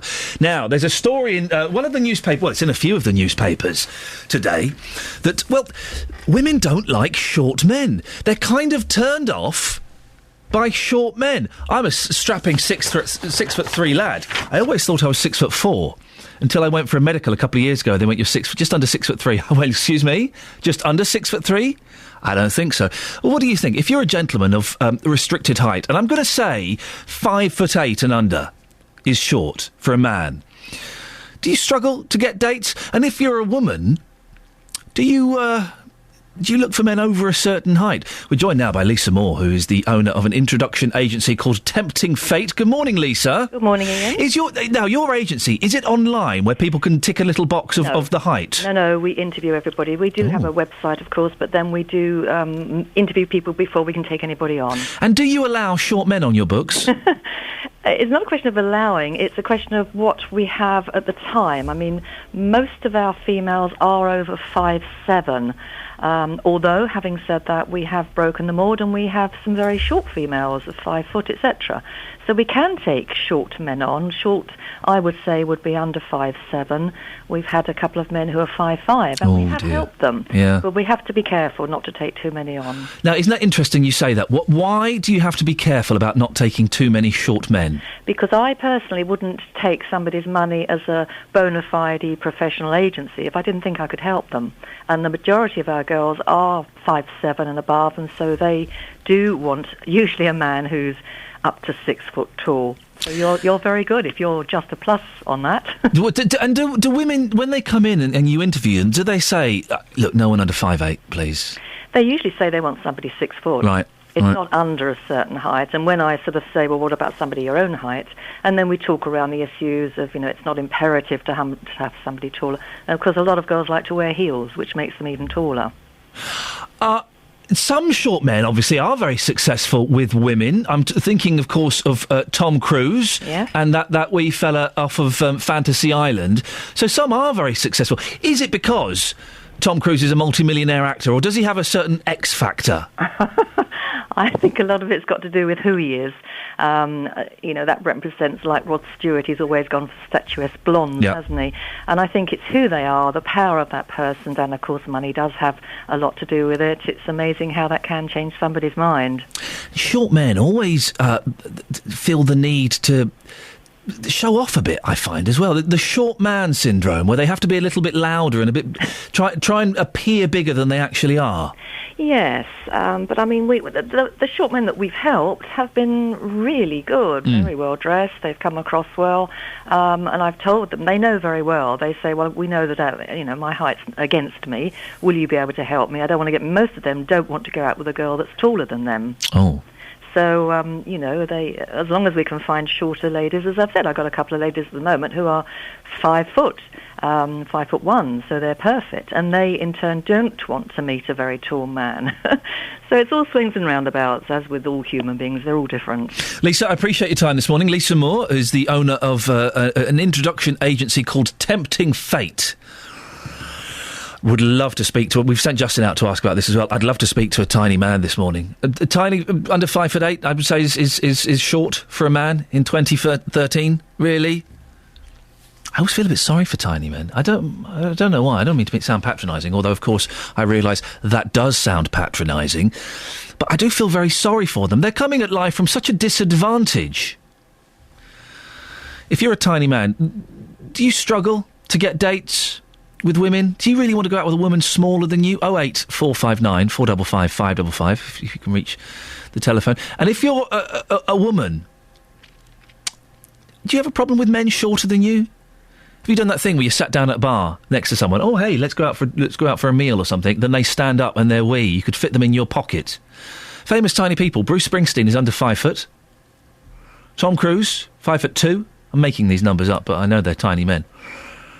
The fella from Fantasy Island, he was under 5 foot. 08459 455 555. If you're a woman, what's the minimum height you'd go for? Travel news for beds, cards and bugs. BBC Three Counties Radio. The M1 southbound still looking slow after an accident earlier. A lorry and a car involved at junction 13 for Bedford and Milton Keynes South. Everything's on the hard shoulder now. It was on the entry slip road. You're still going to find it quite busy past there. On the M25 clockwise, a lane closed because of a lorry fire a little earlier this morning between Chorleywood and Watford, junctions 18 and 19. The fire is out. It's on the hard shoulder, but lane 1 is still closed off past the scene. Anti-clockwise is queuing from the M1 to Chorleywood and also heavy past the M40 at junction 16 and slow into London on the A1 from the Holiday Inn junction at Boreham Wood down toward Mill Hill. Metropolitan Line Tube suspended Finchley Road to Aldgate. Severe delays from Wembley Park to Finchley Road. It's a water leak at Baker Street. Your tickets will be taken on local buses and on Chiltern Railways services. And Virgin Trains report disruption between Rugby and Manchester after they had a trespass incident earlier this morning at Stockport. The good news is all lines have reopened there, but there are still some residual delays and cancellations. Adam Glynn, BBC Three Counties Radio. Thank you, Adam. 7:30 News and Sport now. Here's Serena Farrow. across beds, hearts and bugs. This is BBC Three Counties Radio.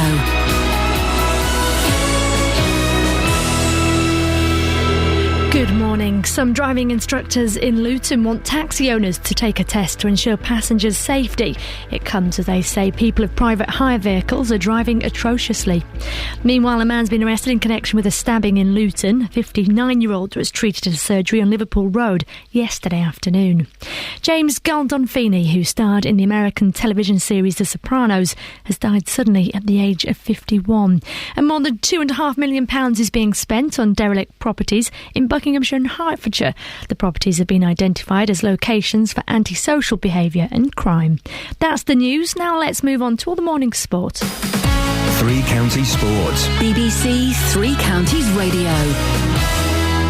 So the British and Irish Lions have named their side for the first test match against Australia, which takes place on Saturday. Saracens prop Marco Vickinola has been included. England prop Alex Corbisiero is also a surprise. Moving on to football, and Milton Keynes Dons are being linked with Scunthorpe winger Mark Duffy. Scunthorpe, who were rejected from League One last season, have already rejected a bid from Championship club Doncaster.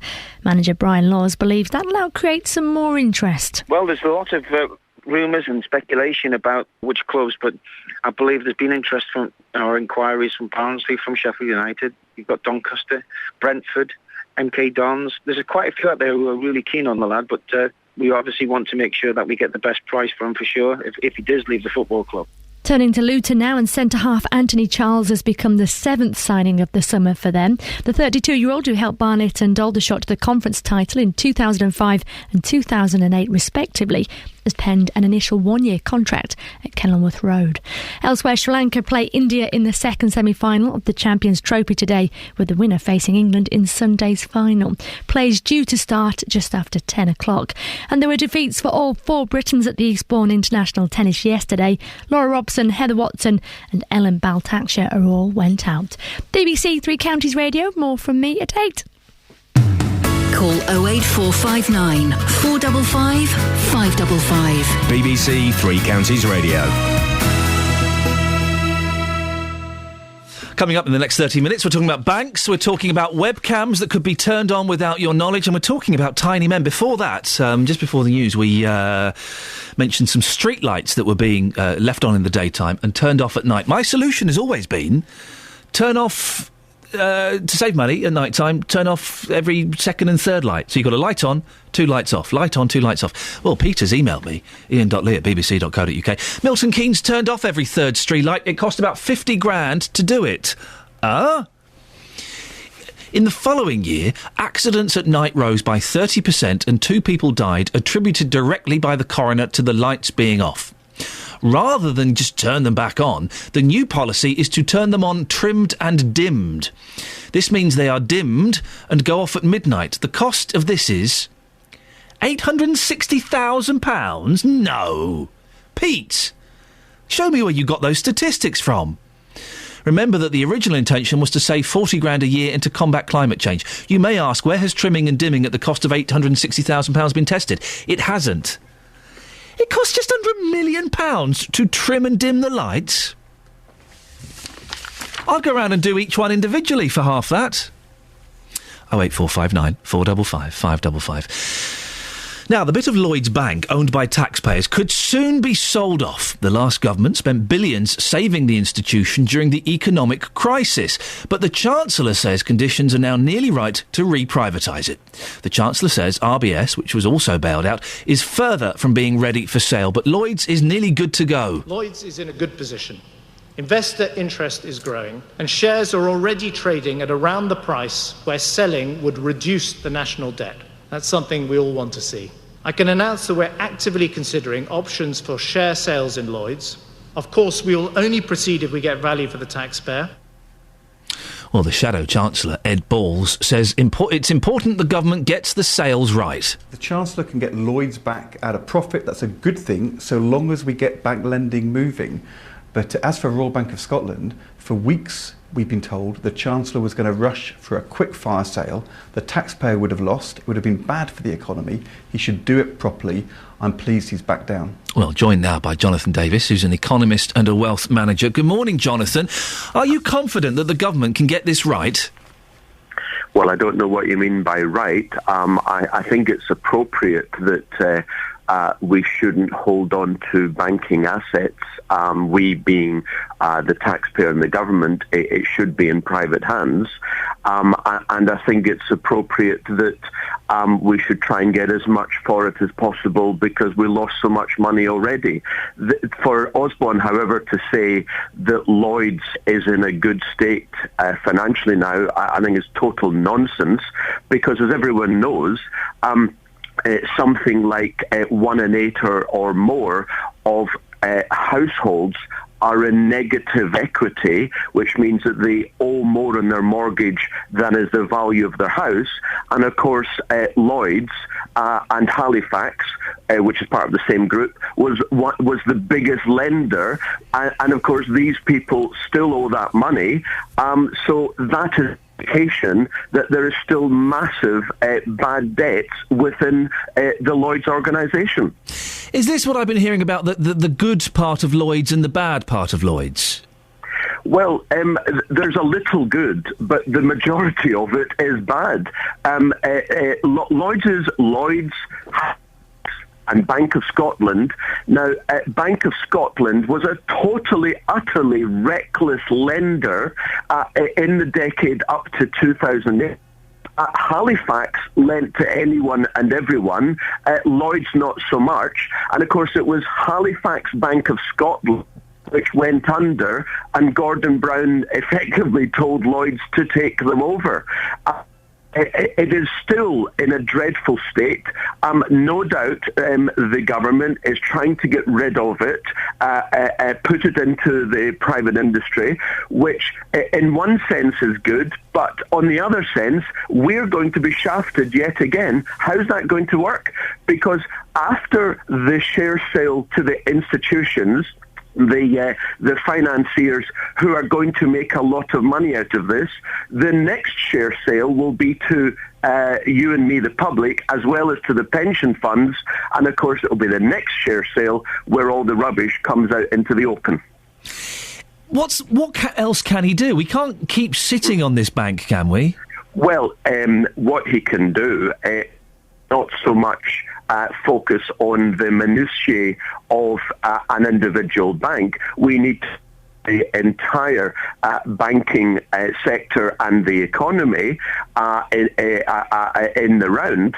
And what we need to do is clear out the weeds from the economy, the failed enterprises, and we need to let the flowers grow.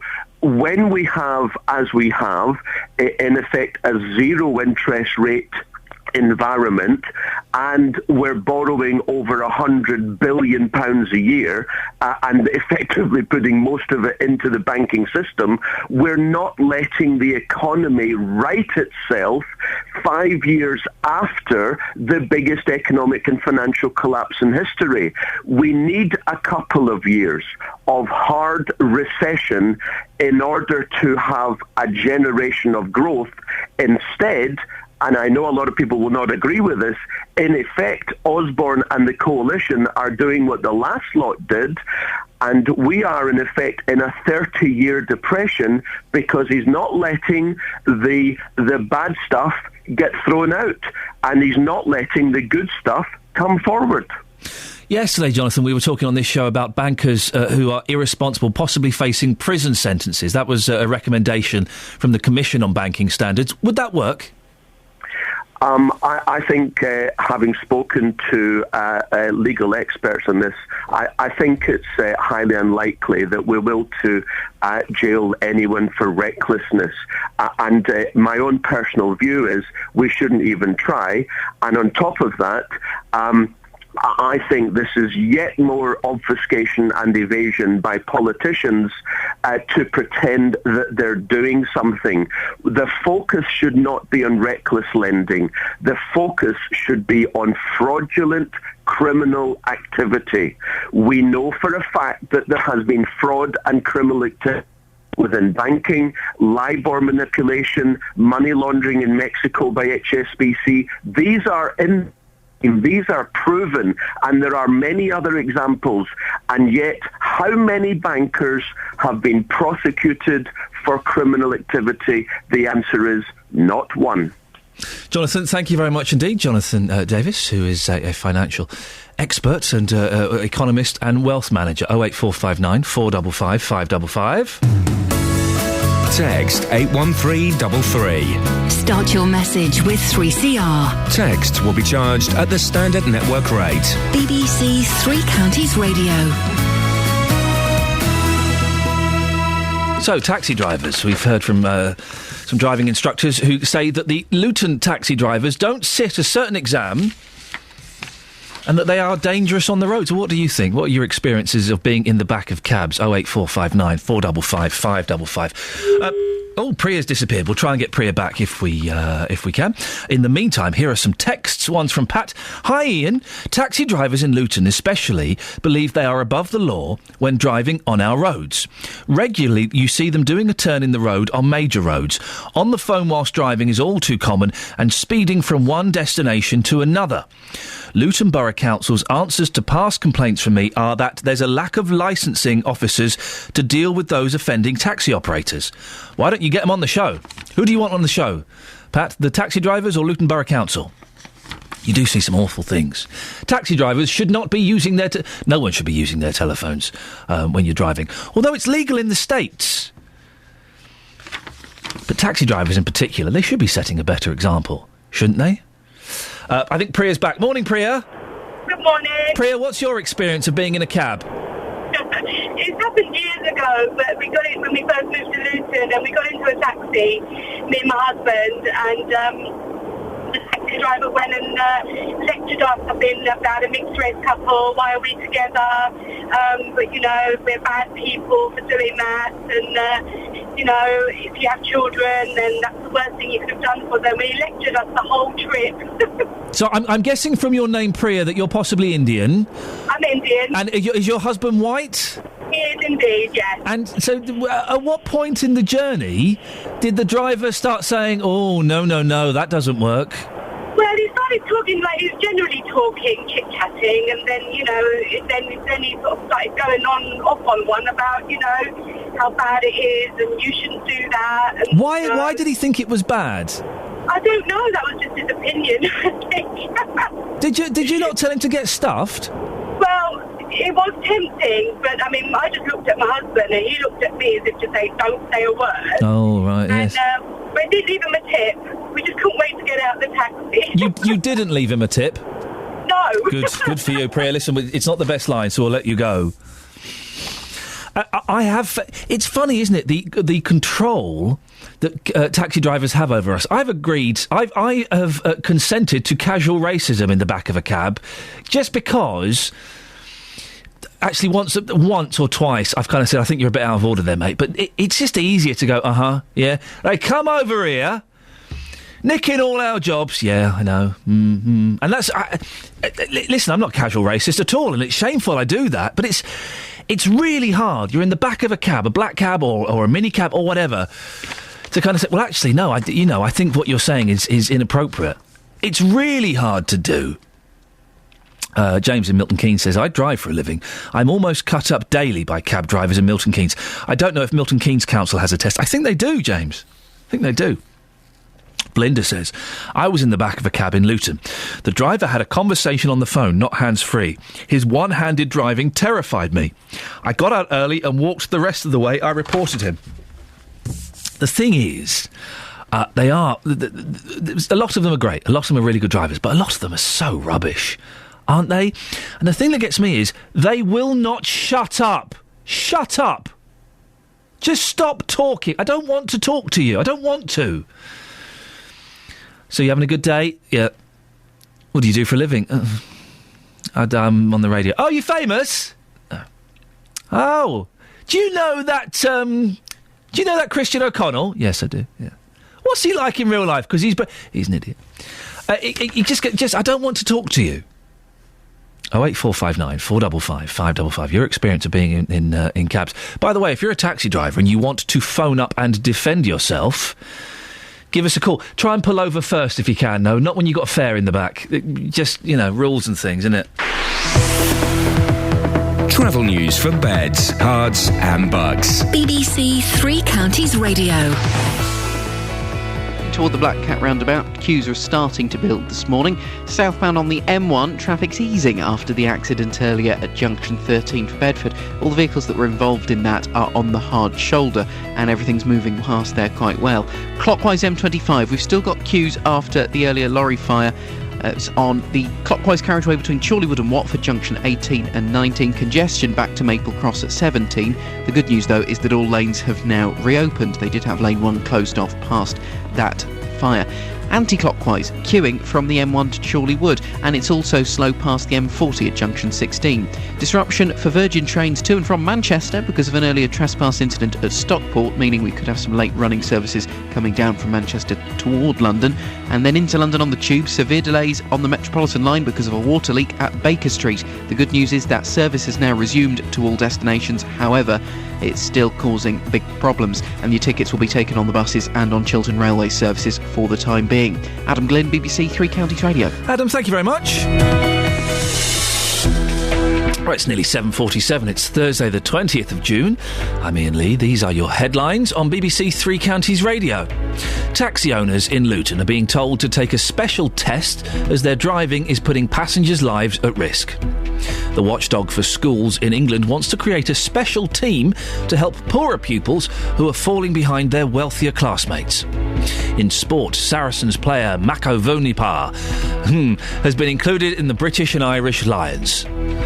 Coming up, webcams. Well, apparently there is a chance, a small chance, but a chance nonetheless, that your webcam could be turned on without you knowing it.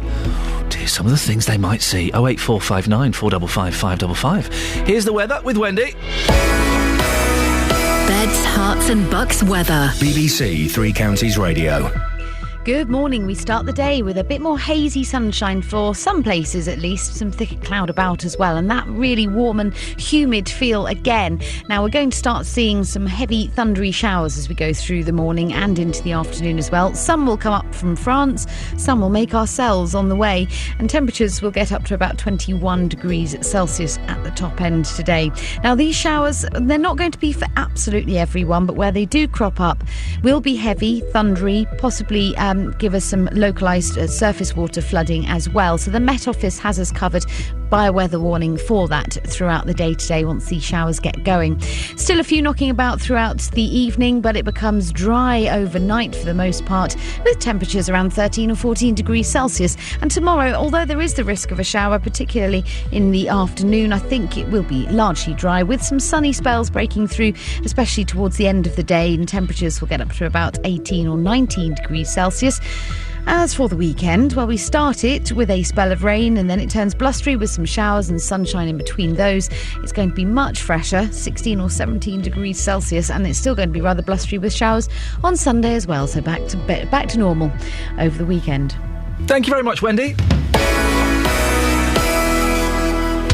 Nick Coffer's Weekend Kitchen. This Saturday I'm making 7 simple dishes that you can try at home, including some wonderful Chinese ribs. They're fiery as well, so you get that lovely sticky, sweet, salty, everything. A scrumptious one-pot fish bake and a classic summer fruit trifle. It's got strawberries, raspberries, peaches, all of which are really lovely at the moment. As always, you can get all the recipes sent to you. Just listen from midday on Saturday for all the details. Nick Coffer's Weekend Kitchen on BBC Three Counties Radio. Is Nick Coffer growing a bit of a beard at the moment? The last couple of days I've seen him, he's either been out partying all night or he's growing a little bit of a beard. It suits him.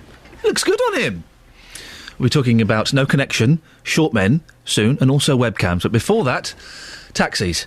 Could be dangerous in Luton. They don't need to sit a test that is required elsewhere. What are your stories about taxi drivers? Robert's in Luton. Morning, Robert. Morning, how are you doing? I'm all right, thanks, Robert. I believe you were involved in an incident with a taxi. Don't mention the company's name, but what happened?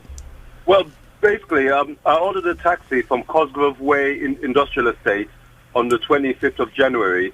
It was going to be a 2-part journey. First to pick my daughters up from Marsh Farm, and then back to my place on Rossay Road. I noticed on the drive to Marsh Farm, the driver was driving erratically, going in the wrong lanes around the bars, cutting people off and bipping his horn at them when he's in the wrong. But the ultimate came just as we turned right into Cardiff Road, off Dunstable Road. I kept saying 3 times, next left, which was Adelaide Street. No response. The next thing I know, he's gone into the back of a parked car on Cardiff Road. So hang on, you were telling him next left, next left, whoa! And then he smashed into the back of a car? Yeah. What was going on with him? Was he high or something? I wish I knew. I wish I knew. And what did he say? What happened after the smack? He got out and obviously the parked car wasn't unattended. He left a note on the windscreen, then dropped me and the girls on the next road. Yeah. But I started feeling bad because he went, his taxi went onto the offside of the parked car. Yeah. And I was on the near side in his car, and I felt the full impact. Luckily, my daughters were okay. But did you give him a tip? He still charged me the full fare. Excuse me, and did you pay it? I paid it. Oh, mate, Robert, no, I would have told him to get lost. I would have said, I'm not giving you any money for that. My girls are in the back of your car, and you've just crashed it. You should give me money. Well, I end up losing out on pay due to the accident and that. Yeah. Because I had to take a couple of days off work. I was fine that night. I took my daughter swimming the next day. Then it was Sunday morning, because this was on a Friday. Sunday morning, I just couldn't move my neck. So I went to my GP's on Monday, and told me to take a couple of days off. That I've got a form of whiplash. I approached the taxi company and it's a long story. It's a long story, Ian. It's a long story. Well, listen, Robert, it does sound like a long story. We'll end it there because we need to move on. But I think we got the main thrust of your story. I wouldn't have paid him. Yeah, that'll be £12.50, mate. Yeah, you're not getting a penny for it. How dare you? 08459 455 555. Call 08459 455 555. BBC Three Counties Radio. Now, a charity is warning people to cover their webcams to protect themselves from hackers spying on you using the camera on your own computer. ChildNet International is also advising teenagers not to keep computers in their bedrooms to cut the risk of being ratted.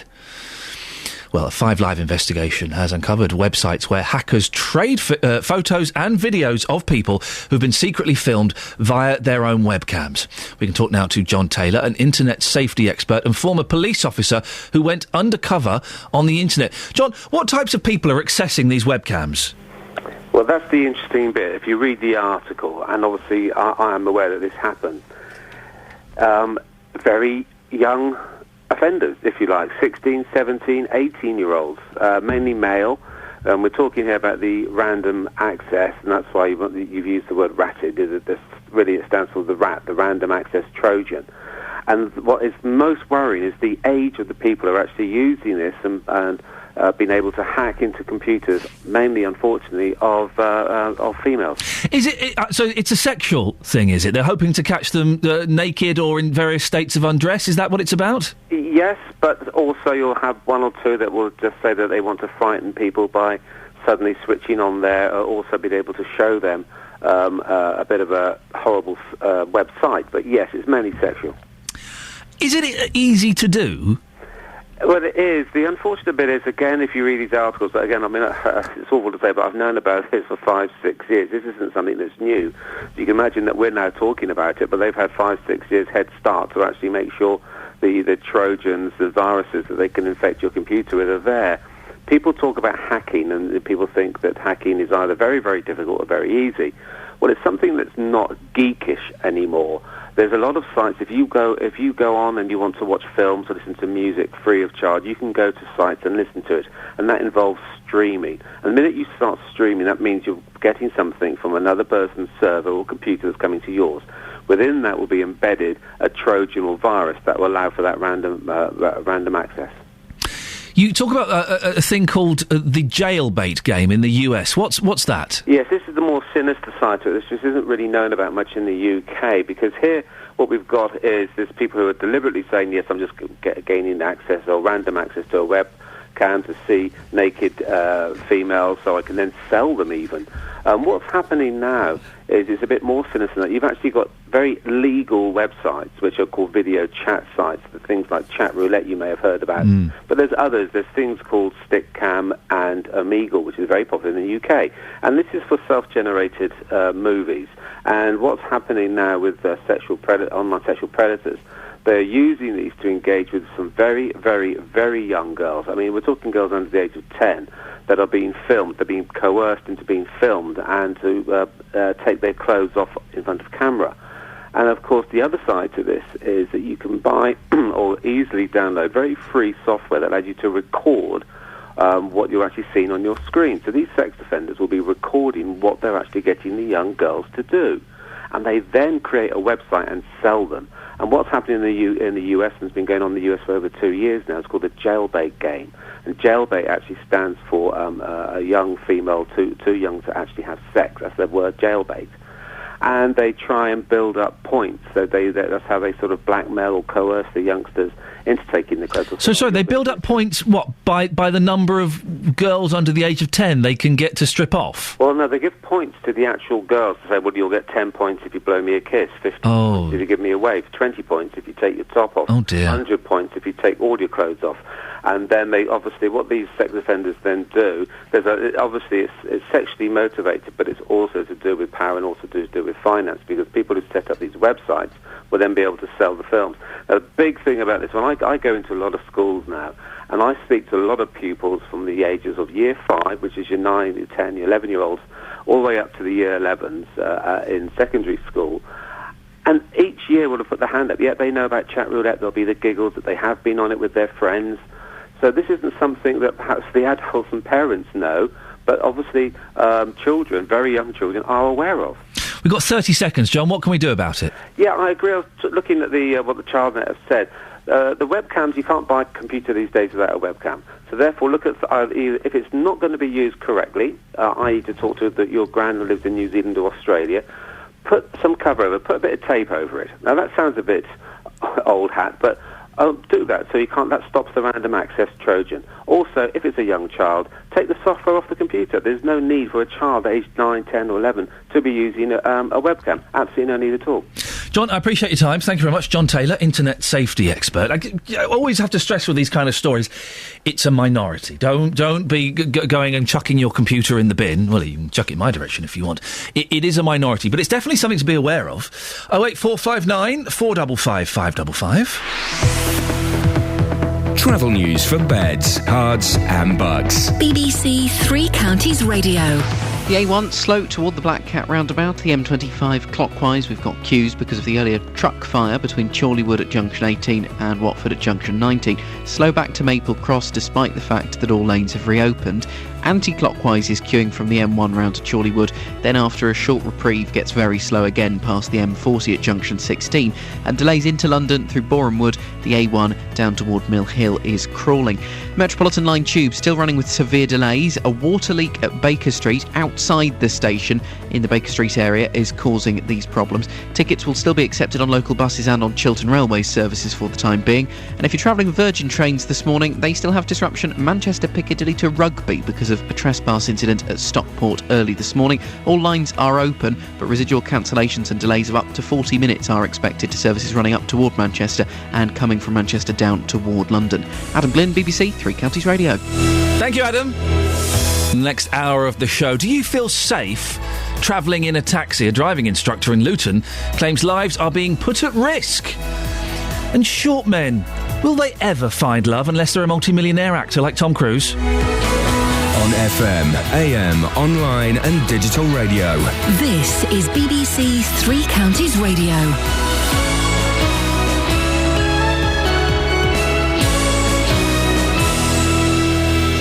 Good morning, it's 8 o'clock. The headlines. Calls for Luton's taxi drivers to take special test. Teams set up to help poorer children in schools. And soprano star dies. BBC Three Counties Radio. Some driving instructors in Luton want taxi owners to take a test to ensure passengers' safety. Paul Connolly, who's a driving instructor, has come to us with video evidence of what he says is appalling driving from those of private hire vehicles. And while I've been out there driving, they tend to sort of pull out in front of us, they overtake us on the road and then pull in front because there's cars coming towards us and stuff like that. The video evidence that we've got is the one on the roundabout where the taxi driver blatantly gets into the wrong lane and then forces us across the road onto the other side of the road. So if there was a car that was coming up to turn right off of the roundabout, we'd have crashed into the side of him or that vehicle, basically. And stay listening as Iain Lee will be speaking to more people on this story here on BBC Three Counties Radio. In other news, a man's been arrested in connection with a stabbing in Luton's Mersey Place. A 59-year-old was treated at a surgery on Liverpool Road yesterday before being taken to hospital at around 3:15.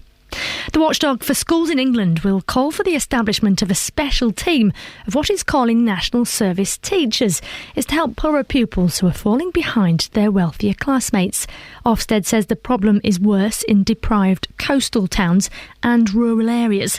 The Chief Inspector of Schools, Sir Michael Wilshire, says he wants teachers with a strong track record to go to areas where less well-off students are underperforming. Quite a few of the staff work hard, but they've not seen good. They don't know what good looks like, and they don't know what to do about underachieving poor children, particularly in white British communities. And what we need to do is get our best teachers who know what good looks like and know how to challenge underperformance in these communities into these areas and kickstart improvement. The Milton Keynes-based Open University celebrates its 40th birthday today. Since the 70s, about 1.8 million people have graduated, and the model of distance learning has been copied around the world. The American actor James Gandolfini, who starred in the television drama The Sopranos, has died suddenly at the age of 51. He suffered a suspected heart attack while on holiday in Italy. Now, streetlights left on in daytime in parts of Hertfordshire are wasting taxpayers' money. The leader of the Liberal Democrat group, Stephen Giles Medhurst, says residents' pleas for action appear to have been ignored. Well, the County Council's been arranging for several lights to be switched off, but a light was on yesterday afternoon outside the Horns pub in Watford. Bar manager Owen Greenshields hopes this resolves the problem. I don't understand why that is on. I'm sure now I've noticed it, thanks to somebody pointing out, I'll make some inquiries with the council. It is probably a mixed function or something, but again, obviously I'll get onto the council and see if they can sort it out. In sport, the British and Irish Lions have named their side for the first Test match against Australia, which takes place on Saturday. Saracens prop Mako Vunipola will also be included. Let's turn to the weather then, and showers heavy at times but becoming dry this afternoon. Temperatures of 22 degrees Celsius. Get the latest news and sport online at bbc.co.uk/3 counties. Now, Serena, how tall are you? About 5'4". Okay, would 160 centimetres, I should say. No, let's don't. Get metric. No, let's keep it in old money, please. We're not in the Philistine area now, are we? The Philistine area? Area. Come on. Area. Yes, come on then. Would you go out with a man that was shorter than you? No, but I've been out with one similar size to me. Would you mean, what, similar? Same, smaller, taller, what?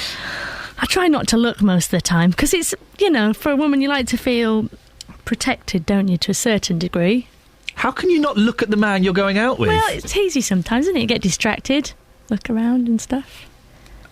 Right. Thanks very much, Serena. Unbelievable. You get distracted. I try not to look at them. Yeah, I try not to look at the people I go out with. Just makes life so much easier, doesn't it? You get distracted sometimes. Wow. Thank you. Morning, this is Iain Lee, BBC Three Counties Radio, here every weekday morning between 6 and 9. Jonathan Vernon-Smith comes in at 9. He'll be in about, 12 minutes to let me know what's on his show this morning. I have no idea. I'm looking forward to finding out.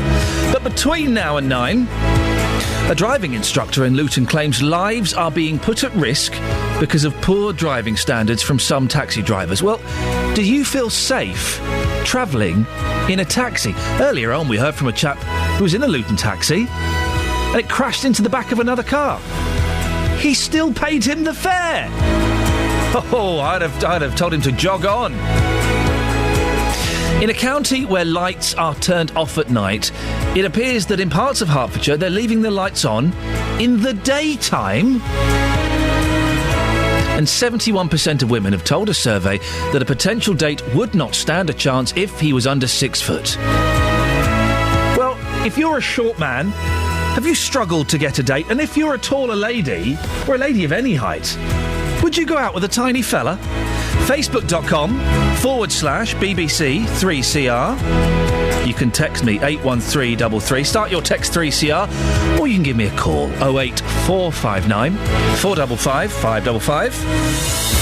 Across beds, hearts and bucks. This is BBC Three Counties Radio. How safe do you feel in the back of a minicab? Or maybe you drive around town and you see some pretty ropey driving from taxi drivers. Oh, do give me a call, 08459 455 555. We've been contacted at BBC Three Counties Radio by a driving instructor who claims that lives are being put at risk because of dangerous driving standards from some taxi drivers in Luton. Paul Connolly has come to us with video evidence of what he says is appalling motoring that includes cabbies driving on the wrong side of the road to turn a corner.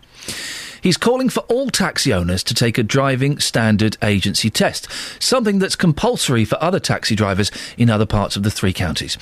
Well, Paul came in this morning, and here's what he told me about why taxi drivers should be doing this test. Basically, they're a passenger service vehicle, if you think of it in that way, and you wouldn't get a bus driver that would get in a bus without taking the proper licence to actually be able to drive it.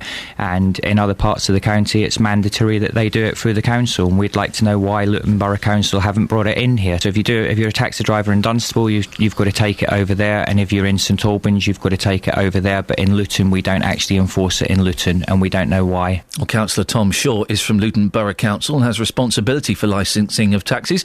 Well, why don't we enforce it in Luton, Tom?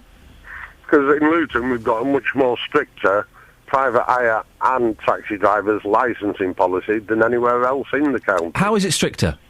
Right, first of all, in Luton you've got to take MVQ2, which covers all sorts of stuff, knowledge, tests, covers routes, destinations, maths, the highway code, licensing conditions. In Luton you've got to have an advanced SRB check, not just a normal one. One of our problems in Luton isn't the drivers, is because we're so strict in Luton, people just go out of your office and have a look and see how many cabs are registered in Dunstable what operate in Luton, or Central Beds as it's called nowadays, because their policies aren't as strict as ours. We may not have the advanced driving test, but the way I understand it, checking up legally yesterday, anywhere else it is in the county, it's not mandatory, it's discretionary. Who voted, Tom, for Luton drivers not to take this test? Me. You made the decision? I made the decision. And are you happy with the standard of cabbing in Luton? We've heard some pretty ropey stories this morning. Well, one of the things, if you get in any cab in Luton, operating in Luton, what there is right in front of you, in the passenger seat, is a complaints procedure. And one of the things what happens is it gets monitored, and all the results come to me. We suspend an awful lot of drivers in Luton. How many? Complaints off the public. How many drivers do you suspend? At any one time, at the moment, there's 20 odd suspended. But it's not just for driving. It's when they have to come to us every 3 years to have the licence renewed. And one of the things what's on that licence, if you've had an accident at any time and not reported it immediately to the council, then you're under threat of not having your licence renewed. And if a driver's been suspended, Tom, how do they get unsuspended? Well, some are suspended forever. Other ones are suspended for a number of years. If it's bad behaviour, just not being respectful to members of the public, they can be suspended for amount of time. We changed the rules about 6 months ago that you've got an automatic right of appeal to members, but we gave a lot of power to the officers rather than have to go, wait for months to go for an appeal system. The officers can make the decision there and then that whether they think the person's a fit person to be driving, whether the offence is too serious for them to make the decision. Then it has to go to what's called the Taxi Drivers Appeals Panel, private hire appeals panel, and then a panel of councillors will make that decision whether they should be on the road or not. Let me interrupt. We've been getting texts and calls saying that the council, when they complain to the council, they're told there just aren't enough licensing officers to deal with problems. Here's a text from Pat. Iain, taxi drivers in Luton especially believe they are above the law when driving on the roads. Luton Borough Council's answers to past complaints from me are that there's a lack of licensing officers to deal with those offending taxi operators. Well, that's strange, because if you go through the council's official records, we've got more licensing officers than any other district. Well, Pat claims, and I think it's a gentleman, Pat, I'm not sure, but Pat claims that he has been told that there aren't enough officers to deal with the problem. Well, I'm sorry, Ian, you can go on our internet site, see how many licensing officers So Pat's lying? Not lying, he may be misunderstanding. What we have got is more than Dunstable, central beds added together. Andrew's called in to say the same thing, that there are not enough officers to deal with this. Well, there is enough officers. But we've got two people, Tom, saying that they have been told that there's not enough people to deal with their complaints. Are you saying that Andrew and Pat are wrong? No, I am saying they're wrong, and I'll be quite happy to sit down. They can come to my surgery and talk to me any time they want, and I'll look into any complaints they've got at all. Tom, listen, nice to talk to you as always. Councillor, thank you very much, Councillor Tom Shaw from Luton Borough Council. I always feel with Tom, he was offered the chance to go on a PR course, and he told him he was busy that weekend. You just feel that he's some councillors, they give you a bit of flim and indeed a little bit of flam. I feel that Tom is speaking honestly when he speaks to us. I may be wrong, but I always feel he's giving us honest answers. 08459 455 555 is the telephone number. We'll look into that, about the number of officers and complaints that have been made. See if we can back that up. Now, 71% of women, here's a quantum leap, have told a survey that a potential date wouldn't stand a chance if he was under 6 foot. Well, obviously this hasn't affected the millionaire Bernie Ecclestone or the movie star Tom Cruise. Maybe they've got other attractions. Well, our 8'4" tall reporter Justin Dealey has been out looking for short men. Justin, you are a big lad, aren't you? Yes, I'm a big unit, a bit like you. Yes. You're taller than me, actually, aren't you? I am taller than you. Not quite as handsome, but you're taller. Not as handsome, but my hairline is not receding as much. So I have that in. That is harsh. And I'm a little bit slimmer. How is the grey hair? Is that okay? The grey hair is wonderful. How's the balding? Fine, actually. Okay, good. You're the first person who's mentioned that, but I'll make a note of that. Just being, everyone's being a bit polite around you, treading carefully around. Anyway, Justin, let's not fall out on the air again. We'll save that for afterwards. It is odd, isn't it, that short men, they do have to make a big song and dance about things. They do like to get attention, and I just can't see, no disrespect to our short listeners, but why a woman would ever want to go out with them. Mind you people like Michael J. Fox, Danny DeVito, Lou Reed, Paul Simon, Vern Troyer. I mean, these people, they've not struggled. I'm in St Albans this morning. Yeah. I've been looking for short men. I found a few, and this is what happened. Roger, how tall are you? 5'7". 5'7". Has your height affected your love life? No. No? Currently in a relationship? Yes. So, why do you think these women are saying they wouldn't go out with a guy if he was under 6 foot? I think it's probably cultural, advertising, conditioning, seeing big posters of hunky 6 foot men, that kind of thing. But it's never affected you personally? No. William, for the purpose of this, can you tell us how tall you are? 5'5". 5'5", currently in a relationship. Have you found it hard finding love because of your height? Never a problem. And that will be because? Deal with people as people, and they get respect. So your personality always shines through? I would say so, yeah. I mean, do you like being 5'5"? Would you like to be a bit taller? No. Happy just the way you are? Small package is good enough. Well, sir, you're 5'8", so you're under 6 foot tall. Would you say that your height has affected your love life? Oh, yes, without any doubt. If I was some tall, handsome American, I would have much more successful relationships. Just because of your height? Yes, as it is, I'm a short British squirt. I mean, you're certainly a character, but surely your personality is much more important than your height? Yes, but we should always judge books by their covers initially, should we not? I feel we should. Justin, thank you for that. Christian's on the line. Christian, I believe you're a tiny man. Yeah, I'm 5'4". Ooh. Do you struggle? Short, I would say. Yeah, that is quite short. Do you struggle to find love? No, I've always done quite well, I think. And why is that? Are you very rich? Are you a famous film star? No, I work for a company that sells bathrooms. I'm not a film star. Oh, yeah. I think if you're not the Hunchback of Notre Dame, there's a certain amount of women that don't want to walk along with a fella with their elbow on their head. So how tall... Are you courting at the moment? Yeah, I'm getting married this year, hopefully. Well, congratulations. Look at that. You've overcome adversity. How tall is your fiancée? 5'4", 5'5". Oh, so she... taller, maybe. So she's tiny as well? Yeah. Okay. Have you ever been out with a really tall woman, like 5'8"? I have been asked out by quite a few women that are taller than me. Being this short, most women are taller than me. I suppose they are. And does it... I'm trying not to be too personal, but do you think that maybe they want to mother you slightly? Is that what it's about? It's possible. But hey, you know, what works. We're not Vikings, all of us, are we? That line went through my head. I thought, no, I won't say that, but you've done it yourself. Christian, listen, when are you getting married? Hopefully before Christmas. OK, well, good luck with that, but enjoy that. Well, Christian he's a wee fella, 5'4", that's very wee. He has no problems with the ladies. 08459 455 555. Travel news for beds, cards and bugs. BBC Three Counties Radio.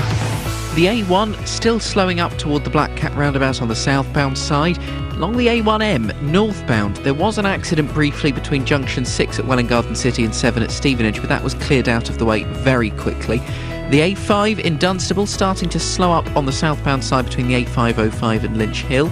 Traffic easing off on the M25 clockwise now after the truck fire between Chorleywood and Watford. It's heavy though into the roadworks from St Albans through to the A1M. Anti-clockwise queuing from the M1 to Chorleywood and from Maple Cross to the M40. And we've still got problems for the tubes. The Metropolitan line running with severe delays to all destinations because of a water leak between Finchley Road and Baker Street. The water leak is on Finchley Road. Tickets will be accepted on local buses and Chiltern Railway services for the moment. And Virgin Train services from Manchester are still being affected by a trespass incident at Stockport. Adam Glynn, BBC Three Counties Radio. Thank you very much, Adam. Right, 8:17, it's Thursday the 20th of June. I'm Iain Lee. These are your headlines on BBC Three Counties Radio. Taxi owners in Luton are being told to take a special test as their driving is putting people's lives at risk. The watchdog for schools in England wants to create a special team to help poorer pupils who are falling behind their wealthier classmates. In sport, Milton Keynes Dons are being linked with Scunthorpe winger Mark Duffy. Coming up, lights on, daytime, Hertfordshire. BBC Three Counties Radio.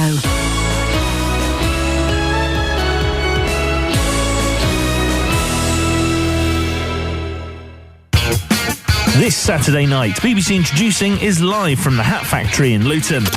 With performances by Arthur Warwin as Elephants Are, Charlie Indestructible, and headlined by Tides. It's a free gig, so come down to the Hat Factory, doors at 7, and join in a fantastic night of live music. For full details, go to Facebook and search for BBC Introducing in Beds, Hearts and Bucks. BBC Introducing live at the Hat Factory in Luton, Saturday night from 8. Sorry?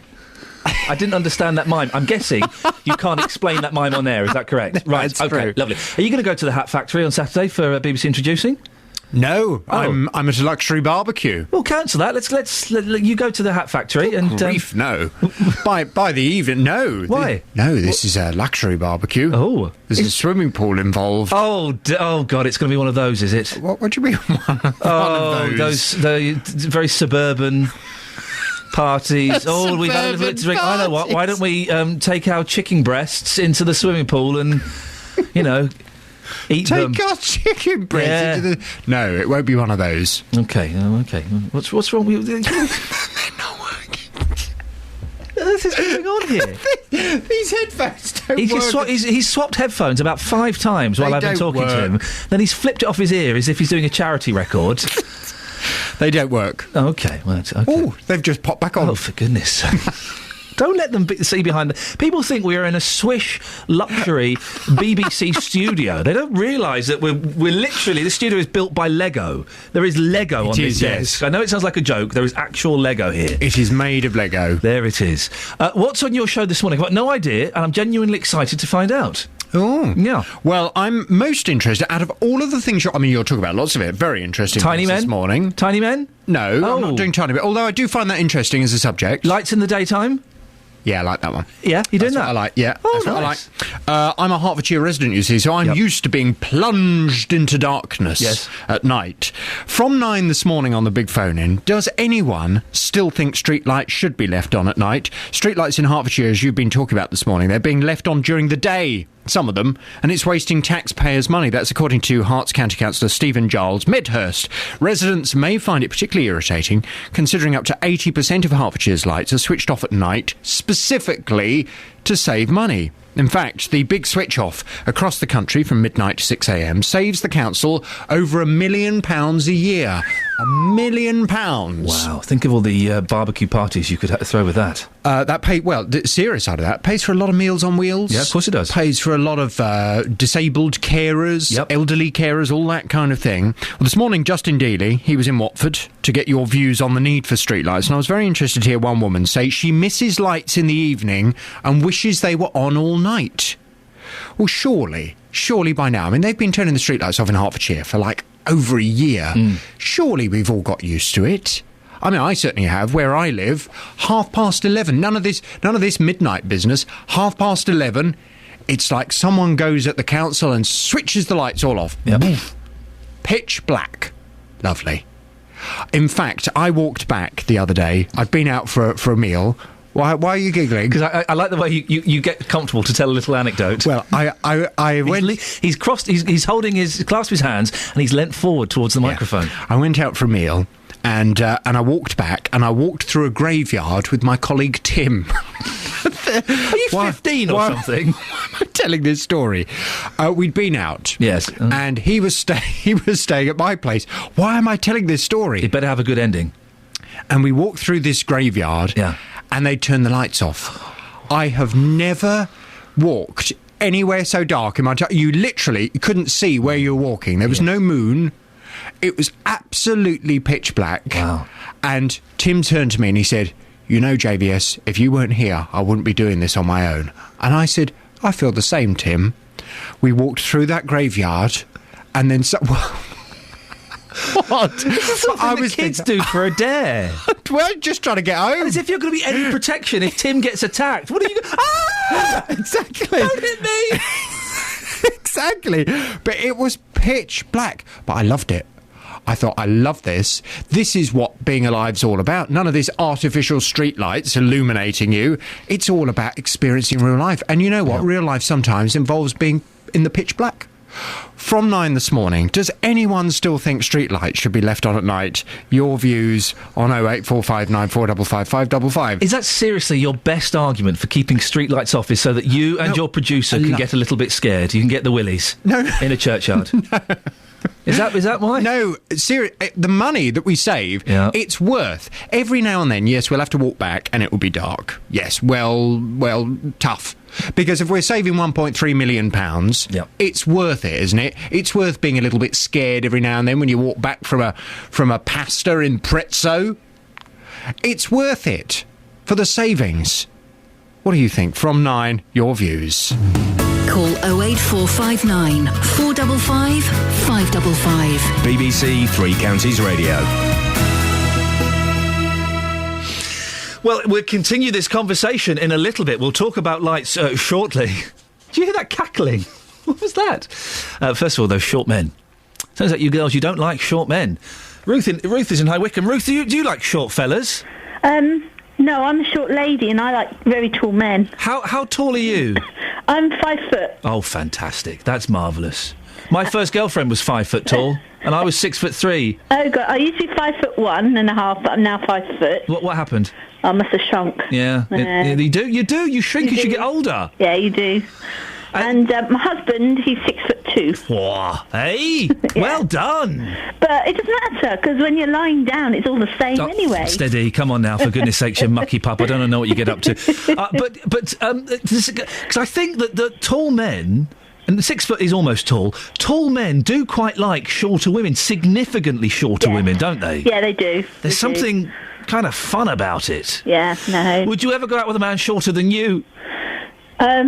Well, I don't know if there are men shorter than me. There's that fella from that Ricky Gervais programme. There's not many, are there? No. There's not many. No.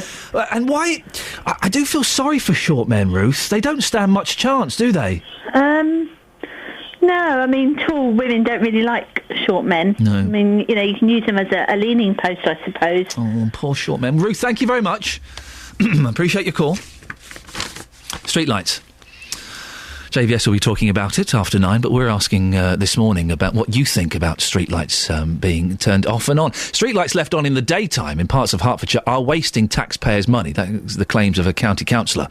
And the leader of the Liberal Democrat, Stephen Giles Medhurst, says residents' pleas for action appear to have been ignored in some cases. Well, Conservative councillor Terry DeRees is Hertfordshire County Council's cabinet member for highways. Morning, Terry. How many lights have been left on during the daytime?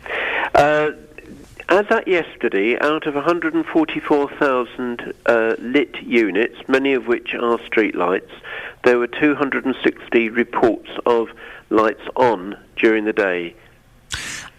So we don't know how many lights there are, because I guess if someone reports it, they are reporting maybe a whole street's worth of lights as opposed to just one. No, they would be reporting one light. And in fact, if you do get a light that's on, it's almost certainly, I would suggest, that it's an individual light that has actually gone faulty and turned on during the day. Or not turned on, but been on during the day. What's wrong? What's the problem? Well, I think, as with anything where you've got a piece of electronic equipment or a piece of control equipment, sometimes things can go faulty. Some have been left on for months, haven't they? I think probably some of them have been left on much longer than we would have liked, and we have recognised, and we're grateful to Stephen Giles Medhurst and indeed some other folks who have come back and said, these lights are on, because what we have identified is that they were reported as being on. The crews went out to fix them during the evening, and it sounds silly, and I hold my hand up entirely for it, that when they went out they saw the light on during the evening when it was dark, and they thought that the light was actually okay. And that was an error. We've identified that error and we've put it right, and it won't happen again. Terry, are you telling me, you sound like a very sensible gentleman, thank you, that you sent out teams to repair lights that were being left on in the daytime, you sent them out at night time when the lights were meant to be on, so they thought there was nothing wrong with them? That is what happened in the past, because people do make mistakes, and everybody makes a mistake. It's a bit of a silly mistake, isn't it, yes, Terry? Yes, it is a silly mistake. And the other thing that I think we should be very clear about is that Stephen Giles Medhurst, in his press release and has made, I think, possibly comment to you, I heard part of his the packet at 7:20, was that it worries him how much it's costing the residents of Hertfordshire. It is not costing the residents of Hertfordshire a penny piece more, because in fact the street lights aren't on, if you like, a meter. There's a different way of charging for the electricity that street lights use, and so if they are on during the day, it costs nothing more. Someone must be paying for it, for the use of electricity. No, they don't actually, because it's something. No, well, it's. I suppose you could say it's somewhere along the line. It's the electricity providers that are paying. But then why are lights being turned off at night time to save money? Then I'm sorry. Then why are lights being turned off at night time to save money if the residents aren't paying for them? No. What I said was that the residents are not paying for any lights that happen to be on as a result of a faulty piece of kit during the day. So who does pay for that, Terry? I'm confused. Well, I think probably somewhere along the line, maybe the energy company picks it up. But having said that, it is balanced out because, as I say, it's all the charging regime is as a result of a fairly complex set of figures that work on the basis of what sort of street lights they are, what times they're on, what times they're off. And bear in mind, interestingly, that an awful lot of the street lights that we have are actually very low wattage. They look bright because of the type of light they are, but they're only actually perhaps drawing about 50 watts. Well, then again, if they're low wattage, why are they being turned off at night?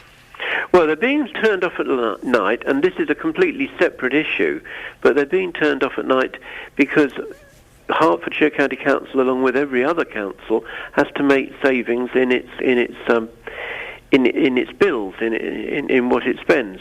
And as a result of switching them off between midnight and 6 o'clock, then we are saving, not only are we saving 1.3 million in terms of energy, but we're also saving from memory about £900,000 in carbon costs as well. And that's a very important aspect. Terry, we have to end it there. Thank you very much. That's Terry de Rice, is Hertfordshire County Council's Cabinet Member for Highways. I was a little bit confused. Maybe it's me being dumb. It's coming towards the end of the week, and I kind of dumbed down a little bit on Thursdays. I was a little bit confused as to who is paying for the lights that are being left on then. It would appear it's such a complicated formula that no one quite knows, but it's not residents. If anyone could explain that to me, 08459 455 555. Travel news for beds, cards and bugs. BBC Three Counties Radio. Delays on the A1 coming toward the Black Cat roundabout. Southbound there are queues approaching the roundabout. The A1M is then very slow southbound from Hitchin at Junction 8 toward Welwyn Garden City at Junction 6.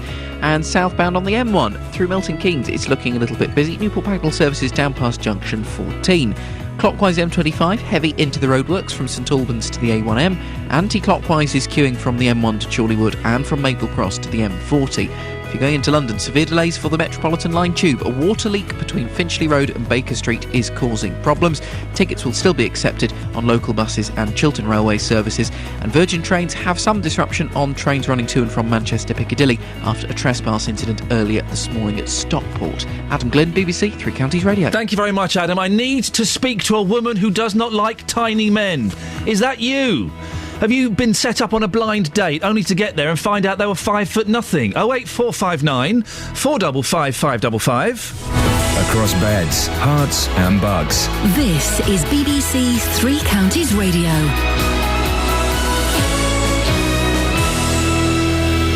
Good morning with the headlines. I'm Serena Farrow. Taxi drivers in Luton are being told to take a special test as their driving's putting people's lives at risk. People of private hire vehicles are apparently driving atrociously, according to driving instructors. A man's been arrested in connection with a stabbing in Luton. A 59-year-old was stabbed in Mersey Place, was treated at a surgery on Liverpool Road yesterday afternoon. The watchdog for schools in England wants a special team of national service teachers in order to help poorer pupils who are falling behind their wealthier classmates. And more than £2.5 million is being spent on derelict properties across Buckinghamshire and Hertfordshire. The properties have been identified as locations for antisocial behaviour and crime. That's the news. Now let's turn to all the morning sport. Three Counties Sports. BBC Three Counties Radio. British and Irish Lions head coach Warren Gatland says England prop Marco Vunipola has been pretty unlucky after selecting Alex Corbisiero for Saturday's opening test against Australia. Corbisiero missed out on the original squad and was called up as a replacement this time around. Football then, and Milton Keynes Dons have been linked with Scunthorpe winger Mark Duffy. Scunthorpe, who were relegated from League One last season, have already rejected a bid from Championship club Doncaster. Manager Brian Loves believes that will now create even more interest. Well, there's a lot of rumours and speculation about which clubs, but I believe there's been interest from our inquiries from Barnsley, from Sheffield United. You've got Doncaster, Brentford, MK Dons. There's quite a few out there who are really keen on the lad, but we obviously want to make sure that we get the best price for him for sure if he does leave the football club. Turning to Luton, and centre-half Anthony Charles has become their 7th signing of the summer. The 32-year-old, who helped Barnet and Aldershot to the conference title in 2008 and 2005 respectively, has penned an initial one-year contract at Kenilworth Road. Cricket then, Alistair Cook says it would be a great achievement to win the ICC Champions Trophy after England reached South Africa yesterday. They'll play India or Sri Lanka, who meet in the second semi-final later on today. There were defeats for Britons at the Eastbourne International Tennis yesterday. Laura Robson, Heather Watson and Elena Baltaccia all went out. And finally, Mercedes and tyre supplier Pirelli faced disciplinary charges after being accused of breaking Formula 1 rules governing testing. BBC Three Counties Radio. More from me at 9. Thank you very much, Serena. I'm just talking because I need to fill and then press this. Don't worry, unless you have anything. You can chat to me if you want. No. Oh, do you want to talk small men? No. No, you've had enough of that. Yeah. But you need to look at other people's qualities, don't you? No. That's the thing with small men. Not having this chat. Sorry, just thought I'd say. We're not doing this. Just letting you know. Don't. You know, please, personality. no, we're not having this chat. and There's no charisma. And if they carry themselves well, they have that aura. This chat is not happening. You know when people have an aura? You know?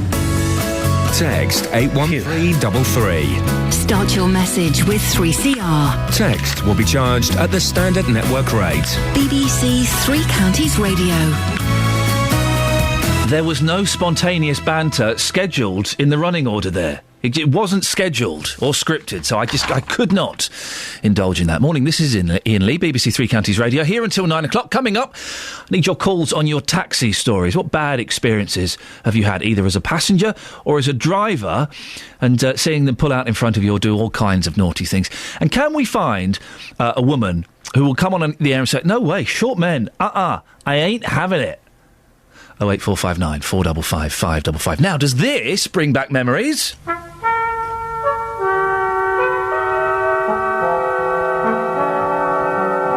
Reminds me of being drunk. It does. It's like when you come home from... In the old days, kids, we didn't have TV all through the night. We did not have 24-hour TV. For various periods, we only had 3 channels. OK, so you'd come home drunk, 1 o'clock in the morning, put TV on. And that was all there was. Open University. Well, it's 40 years this week since the Open University held its first degree ceremony.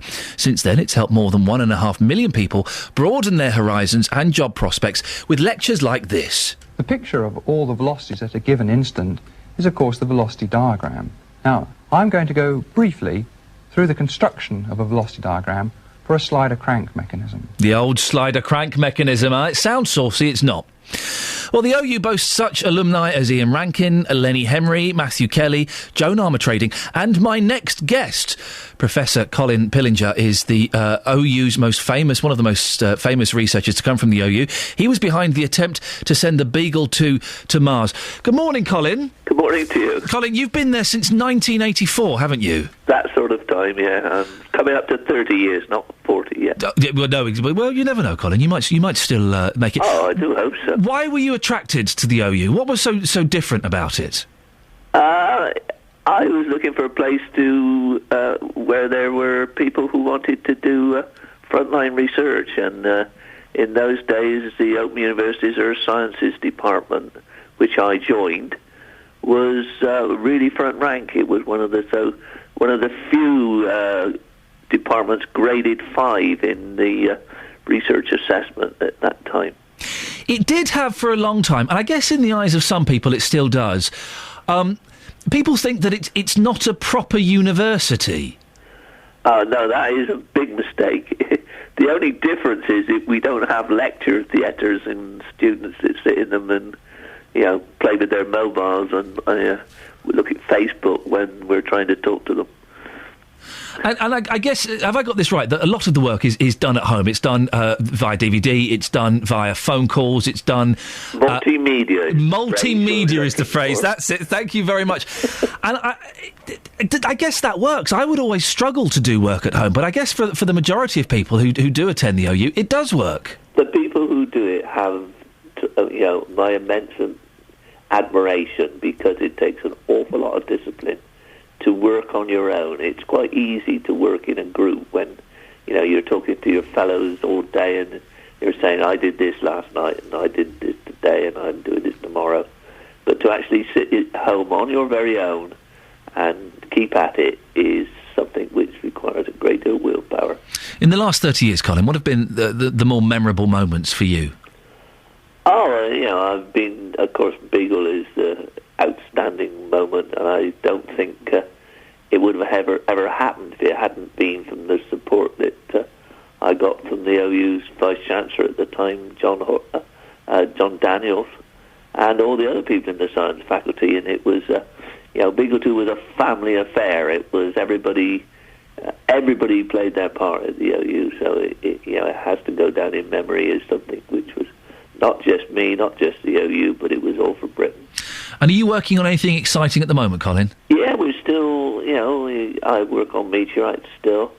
I've been working with the European Space Agency to have some kind of derivative of Beagle that would go to the lunar South Pole as a means of looking for resources there that we could use to supply an astronaut base at the South Pole one day. Not tomorrow, but one day. So, life goes on. Would you like to go to space, Colin? I could do with it. I'm not so mobile these days. Really? I could do with floating around a little bit. Feeling that weightlessness. I'd like to go to space, but I bet it's blooming horrible up there, and you just feel sick all the time. No, apparently it's only the first few hours it happens, and it's not everybody. Anyway, you can practice. You can go on the Vomit Comet. And go You've not done that, have you? No, I haven't. I would be unsuitable to space because I'm too active. I couldn't be cooped up for that long. Colin, it's lovely to talk to you. I appreciate your time this morning. It's Professor Colin Pillinger. Call 08459 455 555. BBC Three Counties Radio. Well, people are saying that lives are being put at risk by the fact that taxi drivers in Luton don't have to sit a certain test that other taxi drivers in various other parts of the three counties do. What are your thoughts and your stories about cabs? Jack's in France. Good morning, Jack. Hi there, Ian. Jack, what's your take on this?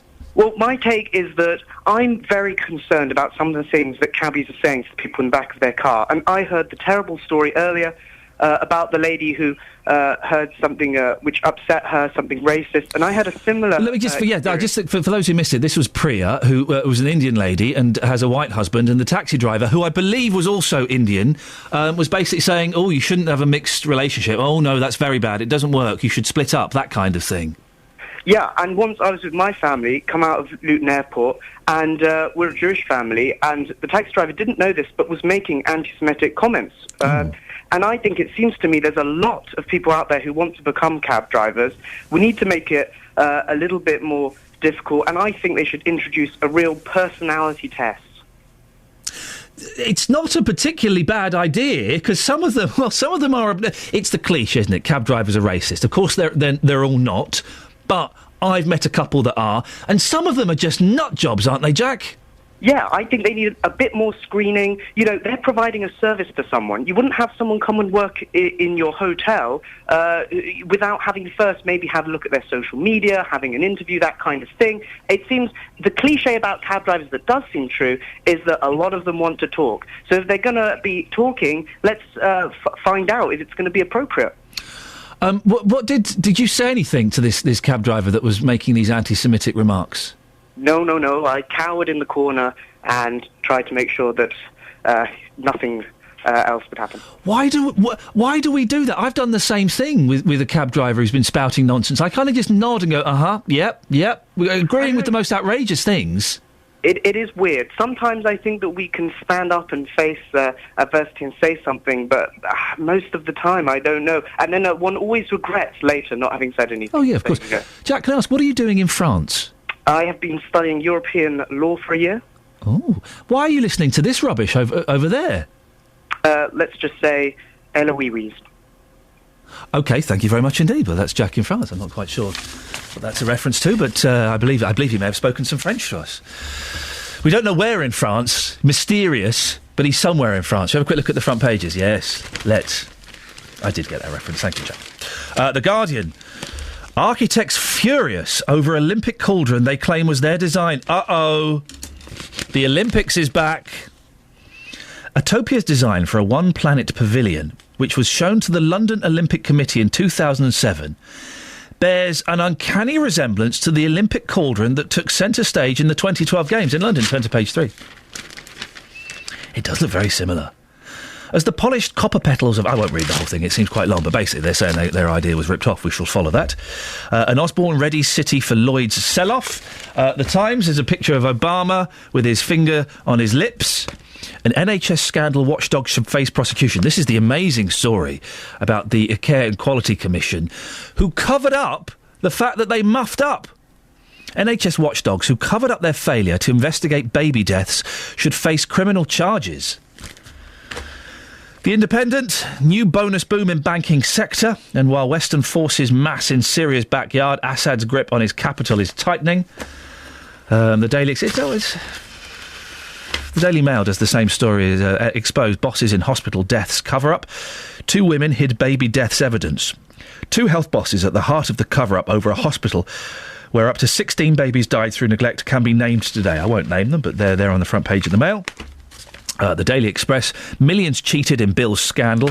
The Sun is going with Nigella Lawson again. Nigella rings off. She's taken her wedding ring off. This is Osborne is called Jeff by Obama. I feel sorry for George Osborne. I don't. Barack Obama called George Osborne Jeffrey 3 times at the G8 in a crushing blow to the Chancellor's ego. The US President's gaffes came in front of world leaders who, in a breach of convention, Mr Osborne had insisted on briefing personally. An onlooker said, Osborne looked really put out. It was cringeworthy by the end. There's that thing, isn't there? People get my name wrong all the time. They call me Lee. Sometimes they call me Richard because they think I'm Richard Bacon. They actually do that. There's that thing, isn't there, of how many times do you allow someone to get your name wrong?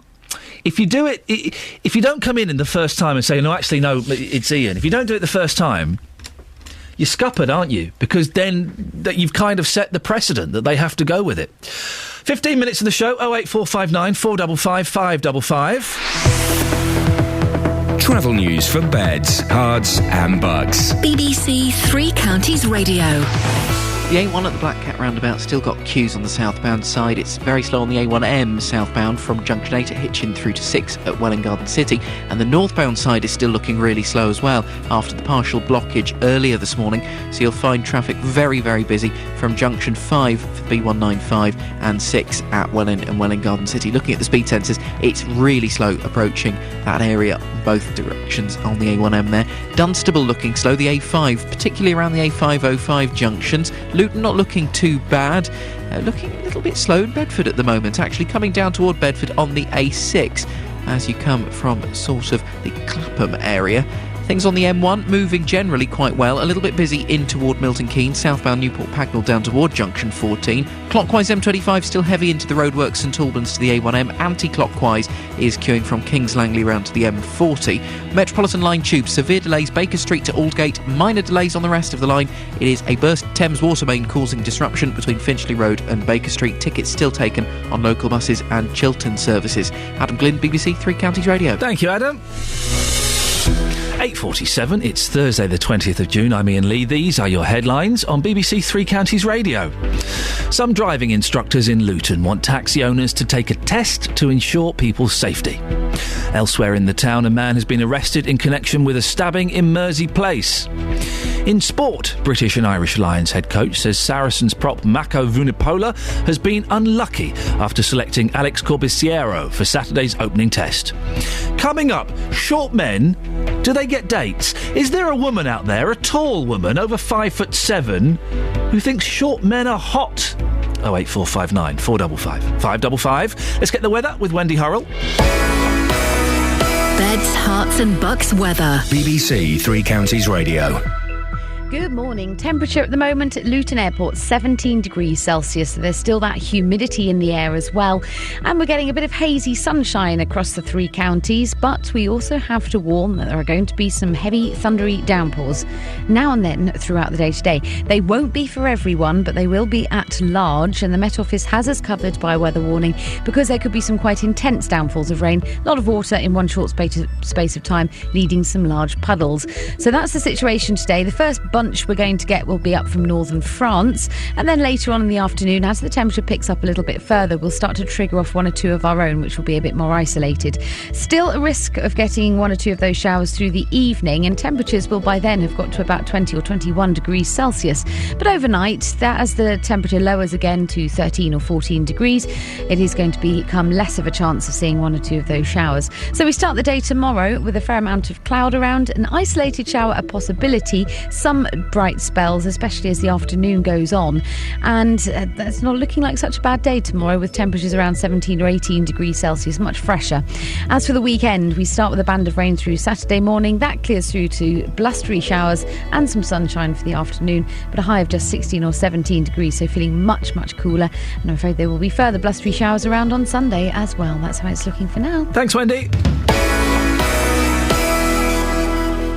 Every weekday from 3, Roberto Perrone. The bosses of a Milton Keynes lorry driver who died after falling asleep at the wheel have been found guilty of manslaughter. With the best local news stories. At the moment, Christmas in Luton is at risk. We'll do our best. We'll work with the business community and other sponsors to fund the Christmas lights. The best local travel. Multi-vehicle crash on the M1 northbound just as you come from the M25. It's going to get busy. 3 cars involved. With the best local talking points. Because I was born female, that was my first sin, if you like, and I don't think I've ever been forgiven for it. Roberto Perrone, weekdays from 3 on BBC Three Counties Radio. Do short men get dates? I suspect they struggle. 71% of women have told a survey that a potential date wouldn't stand a chance if he was under 6 foot. Obviously, this hasn't affected the billionaire Bernie Ecclestone, I believe, or the movie star Tom Cruise. Maybe they have other attractions. Well, earlier on, I spoke to Lisa Moore, owner of an introduction agency called Tempting Fate. She says that in her experience, short men can have problems getting dates because women are getting taller. Most of our females are over 5'7". Although, having said that, we have broken the mould and we have some very short females of 5 foot, etc. So we can take short men on. Short, I would say, would be under 5'7". We've had a couple of men who are 5'5", and we have helped them. Yeah. But we have to be careful not to take too many on. We've got 10 minutes left of the show. Can we find a tall woman who likes short men, who hungers for short men? 08459 455 555. Well, our tall reporter, Justin Dealey, has been finding out if women would date short men. You are a tall lad, aren't you, Justin? Yeah, so are you, yeah. I am, and women do seem to like taller men. Yeah, I have to say, whenever we go for breakfast together, the women just don't leave us alone, do they, Ian? It's a fact. Unfortunately, they don't, but we've seen the kind of women that won't leave us alone, and that it's not quite as glamorous as perhaps it sounds. Yes, now earlier we spoke to men, and a lot of them were saying, yes, I am short, but it hasn't affected my love life. I've been in St Albans this morning, I've been speaking to the ladies, and I've been asking them, do short men turn you off? And this is what happened. Emily, we're asking all the ladies this morning, do short men turn you off? Yes. Don't like them at all? No. But why? Just too short. I know I'm only short myself, but I like a man about 6 foot. About 6 foot. Yeah. So is that your minimum height you go for? Yeah. Yeah. My husband was 6 foot, so that's why I like a man about 6 foot. What if you met this guy and you thought, oh my goodness, what an amazing personality and so infectious, and he was 5'5"? Would you not even consider going out with him? No, between 5'8" and 6 foot. Yeah. That'll do me. Madam, let me ask you, do short men turn you off? Nah, no way. So do you actually prefer short men to tall men? Yeah. Why is that? Because that's the opposite of what the survey said. I'm short, and I don't like tall blokes. Here's Joan. Joan, looking very glamorous this morning. You're 88 years old. You've been married for 50 years. Your husband is 5'7". Is he not too short for you? Wouldn't you like a taller man? No. No? No, I've told you why. Just to look straight in the eye. I judge.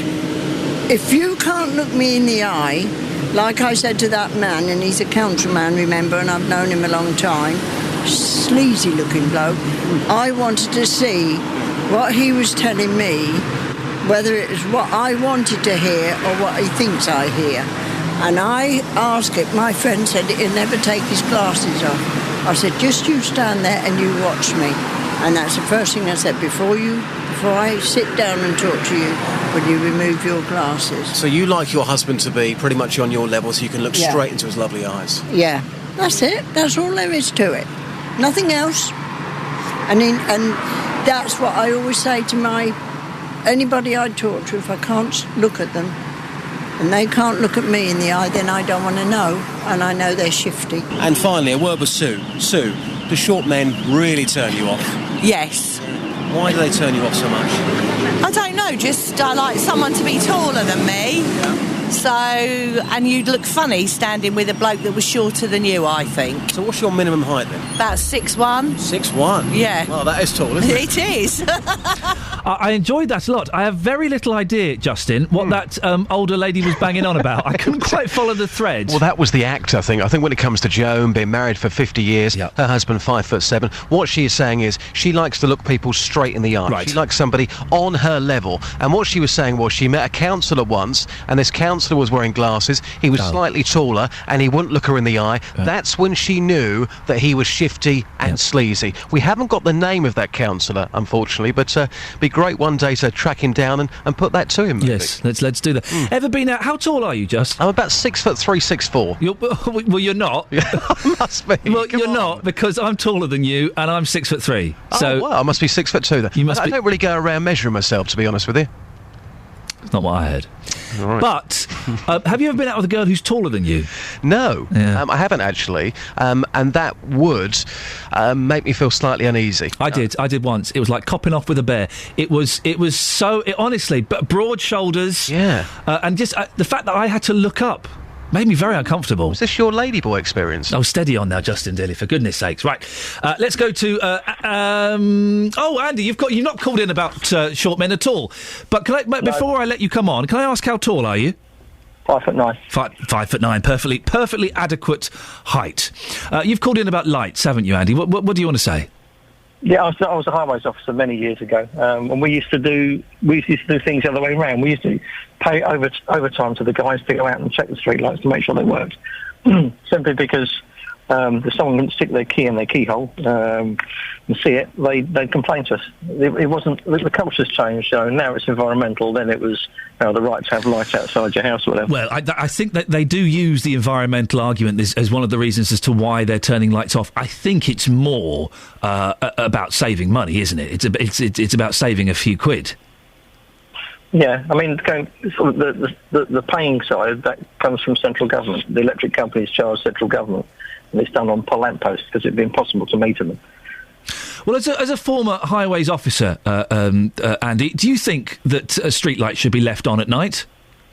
No, the sort of like the lights off culture changed in the early 80s. Yeah. Like in Hemel Hempstead at night. I moved to Hemel Hempstead and was shocked when I was walking back from the pub at sort of midnight to discover all the lights went out apart from in the side turnings. Andy, thanks very much for getting in touch. 08459 455 555. Well, that's what JVS is asking after 9 o'clock. Does anyone still think streetlights should be left on at night? Surely, to me, I've had an email which I need to investigate, but it seems obvious to me, you have every third light on. That way you're saving 2/3 of the energy. That's all you need to do, isn't it? So you can still see. Why are there so many lights on motorways? Just like loads and loads, and they're all really tightly bunched up. You don't need that many. It is a terrifying experience, isn't it, driving along the motorway in complete pitch black darkness. I'm not so keen on that. Doesn't float my boat. But you can give JVS a call now if you want, 08459 455 555. Does anyone still think streetlights should be left on at night? You can also send him an email as well, jvsshow@bbc.co.uk. We've got a couple of minutes, just time to squeeze in Martin in St Albans on the subject of cabbies. Good morning, Martin. Good morning. I haven't got long. Well, you haven't got long. None of us have long, Martin. We're all doomed. But what do you reckon about this? The cab drivers? Well, I mean, years ago, St Albans used to be quite strict on cabs on a London basis. I mean, if any of these councillors went up to Penton Street, and looked the situation up there, I've come out my drive in the mornings, and there's inspectors looking under the cab. What for? Any oil leak, anything to do with the taxi itself. So they were constantly checking it, and you think that the standards have dropped significantly since then? Oh, I'll tell you what, these councillors don't even know what it is. I'd love to have a day with you and the presenters up in going through Penton Street, the rigmarole they have to go through. Are you paying for lunch? If you want to. Yeah, look, Martin, if there's a lunch involved, well, I'm sure we can sort that out. Nice one lunch as well, something classy like a Nando's. Martin, we have to end it there. Thank you very much indeed. Right, that's it. That's a lot from me. Travel news for beds, cards and bugs. BBC Three Counties Radio. Still some queues on the A1 at the Black Cat roundabout. Southbound slow, particularly the A1M is looking really slow this morning. Southbound, it's taking around 40 minutes to get through the traffic from Letchworth at Junction 9 to Welwyn Garden City at Junction 6. And the northbound side is really busy as well after the accident and partial blockage at Junction 6 early this morning. That got cleared quite quickly, but the queues are still there from Junction 5 toward Junction 6. Southbound M1, delays from Northampton at Junction 15 to Bedford at Junction 13. It's about 35 minutes of traffic there. Clockwise M25, heavy from St Albans toward the roadworks at the A1M. Anti-clockwise, queuing from Kings Langley at Junction 20 round to the M40 at Junction 16. Metropolitan Line Tube runs with severe delays, Baker Street to Aldgate. Minor delays on the rest of the line. It's a burst Thames water main causing problems between Finchley Road and Baker Street. Tickets will be taken on buses and on Chiltern Railway services for the time being. Adam Glynn, BBC Three Counties Radio. Thank you, Adam. Right, back tomorrow at 6 o'clock. We've got Nanny Eileen. We've got some live music in the studio and more of your phone calls. JVS is up next. Until tomorrow, from me, ta-ta. On FM, AM, online and digital radio. This is BBC Three Counties Radio. Thank you, Iain. Good morning. Welcome to the JVS show. I'm Jonathan Vernon-Smith. It's Thursday, and on today's Big Phone-In, I'm asking, does anyone still think streetlights should be left on at night?